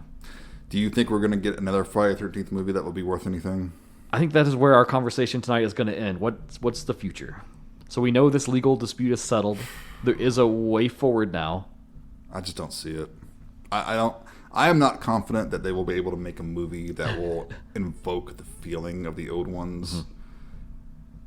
I just think it's going to be more like the new Halloween films. It's so hard, and you have to look at the track record now, because Halloween, some people liked it. That's cool. It's fine if you liked it. Didn't work for us. No. The Exorcist, that's just going to be a turd, man. I hate to down on something when I haven't seen it, but there's nothing holy encouraging shit, me about that. No. We're recording this on the day that like the early reviews have dropped. They ain't too good. They're not too good. Even the outlets that normally kind of like give it a little pass, but be like, it's a horror movie, whatever. But no, it's not being as kindly treated as the David Gordon Green Halloween was when it dropped. Too kindly treated. And then like the Texas Chainsaw one, that one really worked for me, but overall it was kind of a failure for a lot of people. Such a freak. Like we're not going to get another Jason Lives, right? Where it just pops out and everyone is pleased. I don't see how that would ever happen. I mean, it could happen. I'm never going to rule it out. My prediction, it will be yet another remake. It'll be like the 09 version all over again. That's my fear. We know it's been in the news recently. Right now, there's like a bidding war actively going on of people wanting to get the movie rights. Blumhouse has come right out the gate and said like, yeah, we want it. We want to do our spin on it. I think Ryan Turek gave an interview about it's Friday no. I don't want Blumhouse to get this. I really don't. You guys did enough with Halloween. Stick to making your own properties. Don't ruin this. You know what? Make me another Purge movie. I'm always okay with a Purge. I feel like those have been consistently okay. I don't want to see another origin story either. Everyone knows about Jason. We know his backstory. Just start with a movie. So speaking of origins, here's the one thing we have. There is a project in the works, not confirmed and guaranteed, but it's in the works. Mm-hmm. And I'll just lay you down. I copied this just to read it verbatim. On October 31st, 2022, a Friday the 13th prequel series was announced entitled Crystal Lake. It's going to be written and executive produced by Brian Fuller and Victor Miller, working together. And then they've got some other people in there who I don't know, so I'm not even going to toss their names out. I do love Brian Fuller. A24 will serve as the studio behind the series, and it's going to air on Peacock. In January 2023, Adrian King was cast in a reoccurring role that is currently undisclosed. Writing for the series was slated to begin in late January 2023, but of course we know there's the whole writer strike thing going on, so I'm sure that's pushed it back. Delayed This Is Everything. However, Kevin Williamson is on board to write at least one episode for the first season. See, I think he's incredibly overrated. Oh, so this is where we're going to have a fight now. That doesn't do anything for me. Get me my own machete so I can duel you, because... So just in a vacuum, I'll let you go first. What do you think of the prospects for Crystal Lake? It has a good pedigree. I mean, A24 backing it, Brian Fuller, unless he bails like he did on Discovery, which still upsets me. But man, what he did with Hannibal was just amazing. That's maybe the best modern horror TV series. Yeah, absolutely. So that's hopeful, but I just don't know if a series is the right format for a Jason project. Does it even involve Jason? All we know is it's a prequel, so that could be anything. Yeah, that could be anything. So Jason may not even be in it. It may be about his parents. Kind of like a Bates Motel thing. Maybe we finally get Elias. Maybe this is the time. Probably. And he's an occultist. I am. I will be optimistic. I'm hopeful for it. I hope it's great, but we'll see. Okay, I'm pretty much there with you. I think it's awesome that A24 is in the mix. I feel like they've had films I haven't been as keen on, but I feel like they rarely do wrong, at least by me. Right. I know everyone else is kind of in a different place on it, but it's whatever. Brian Fuller I fucking love, and I feel like just when you look at Hannibal and you think like, yes, this could work. There's a way where this could work, especially if he is in the mix and stays in the mix. Yeah. And then I love Kevin Williamson. I think that he's a great writer. I think he's a great storyteller. I feel like that after the loss of Wes Craven, Kevin Williamson is the magic that remained in the Scream franchise. And it was very stark clear that when he exited, that very next film was like such a drop without his involvement to me. Okay. It really showed at that point, like, okay, this is like, you've lost Wes, you've lost Kevin Williamson because he's out of it now, and yeah. Okay. So I have a lot of respect for his writing, and I think it's cool that he's in the mix on it. I don't know that I wanted a prequel. I'm with you on that. Right. My fear is that it will be Bates Motel, which actually turned out to be a really good show. I wasn't as keen on it. I thought it was so drawn out to get to the point. It was, but I enjoyed the ride. Vera Farmiga was great. Yeah, as a pick. Freddie Highmore. Who the fuck's Freddie Farmer? Freddie Highmore is also very good in that. I thought he was awful. Really? I thought he was a terrible Norman Bates. Oh my god! I thought it missed everything that made Norman. Well, it was his own spin on it. He wasn't just doing an Anthony Perkins impression, but I thought he was very good. And you're insane. And I think where it really shows when they get to that last season and they just redo Psycho, the chemistry with him and Marion is like terrible. I thought. Okay. And it's, yeah. This is a different argument. This is a different argument. We'll save it for like our Psycho retrospective. But was not a fan at all in any way. And that's my fear, is that it will become this long, drawn-out prequel that's just about like Pamela and then Jason, he's a kid. And they keep going, oh, we're building up to where he's going to drown. We're building up. And that's when it ends. And then that'll be the very end, or it gets canceled and they never get there. And then you're just like, well, what was the fucking point of any of this? Yeah. As long as there's not like an antique store involved, I'll probably be all right. I would be more okay with that, to be honest. Let's bring it all back. Let's bring back the antique store. Let's get Deadite Jason. Let's do it all. Blast those into space. Why not? And then what's that over there? Oh, in Crystal Lake, there's the Thorn Cult. Let's just do everything. We could pick up on that planet at the end of Jason X. Jason. Yeah. Sure. And then let's make it multiversal. And one universe is that universe with the restored kid Jason. God. He's like fighting the other Jason. We should probably stop talking. We're giving them ideas. The Jason verse of madness. Somewhere there's an exec writing this down. So I think here's where I want to end on about the future of the Friday the 13th franchise. I don't think it'll ever die like Zombie Jason. I think it's perpetual and eternal at this point. Mm-hmm. Even if there's never another film, I think it still will just endure forever. Right. I want there to be another film. I'm afraid for there to be another film, but I still want there to be other films for this. I want it to continue and to have more and grow. And with Crystal Lake, I don't know what it's going to be, but I'm cautiously hopeful. Mm-hmm. I think I want to say, like the X-Files fan that I am, I want to believe. And maybe that's where I want to end off. I don't know if you have any closing thoughts. Not really. Just, I do wonder if it's something of its time and it should be laid to rest. But that's not going to happen. Jason's always going to come back. If for no other reason that there's money to be made. Oh, yeah. Can never let a good property rest. Yeah. As long as there's a good IP out there, they're going to dig him up and he'll be out killing again. Cool. Well, hey, this was super fun. I love to death. It's my favorite slasher franchise. He's my favorite horror icon. I love Jason Voorhees. I love Friday the 13th. I'm so glad we had this conversation. It's a good time. We talk about it all the time anyways, but it's cool that this is committed now to audio and that we have shared it with people. And please, please, please, if you listen to this episode, write us. Leave a comment on this episode or email us or message us. Let us know how wrong we are. Tell us know how stupid I am, because apparently I can't count. Yeah, that's is what it is.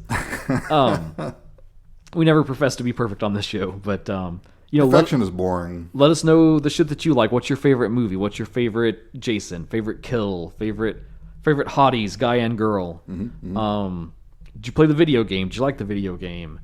All the good Dustin stuff. insane for liking Jason Goes to Hell so much. Re-examine Jason Goes to Hell. That's your real takeaway from this episode, I think, is it's due for a reevaluation and a revival. God, no, it's not. And then also, hey, studios, if you're listening, I'm just saying, Part 8 direct sequel, there's so many ways you can go with it. Don't listen to him. He's insane. Listen, I'll settle for direct-to-video. It's cool. You don't have to, you don't have to put all the money behind it. Uh-huh. But just think of where they could go. I'm exhausted. Are you exhausted? I am very exhausted. I feel like I have just poured my heart out for the last 2 hours. It's a good time, though. It was a good time. And we hope that you have a good time this Friday the 13th. I hope that you get a chance to watch one of these films, whether that's going to your favorite of the classics or maybe re-examining Jason Goes to Hell, or if you decide to check out maybe some of the fan films like the Never Hike Alone stuff. Mm-hmm. If you've never seen those, it is really worth a watch, especially if you have any kind of cachet with this franchise at all. Yeah, check them out. Yeah, you can hit us up on Facebook, you can hit us up on Twitter, you can hit us up on Instagram. All them socials. Email us at genreexposure@gmail.com. We will be back next week with a regular old normal episode continuing our Halloween Odyssey. We set it up last time, but it will be Idle Hands. Which I have not seen. I suspect there will be some shenanigans because I have much more love for the 90s, 2000 horror than you do. We will see what happens. I was actually speaking to a friend of mine. I've mentioned him several times on the show. Daniel, shout out to you. Love you, man. I mentioned to him that we were going to cover Idle Hands, and he was like, oh, yeah, I revisited that lately. It kind of didn't hold up. And I was like, oh, yeah, that's kind of funny. Yeah. Nice. Well, we shall see. We shall see. I'm very curious. The fact that you've never seen it just, like, mystifies me. Because this is, like, to me, it's a film that's, like, I think every person, if you've watched horror and you lived through that time, you've seen it. Maybe if I were younger, I would have. Maybe that's what it is. It's one of those generational things. Because the 90s were not very good for horror. So there's a lot of shit I tuned out on. And we'll get into all of that next time. All right, man. But all that being said, you have been listening to Genre Exposure.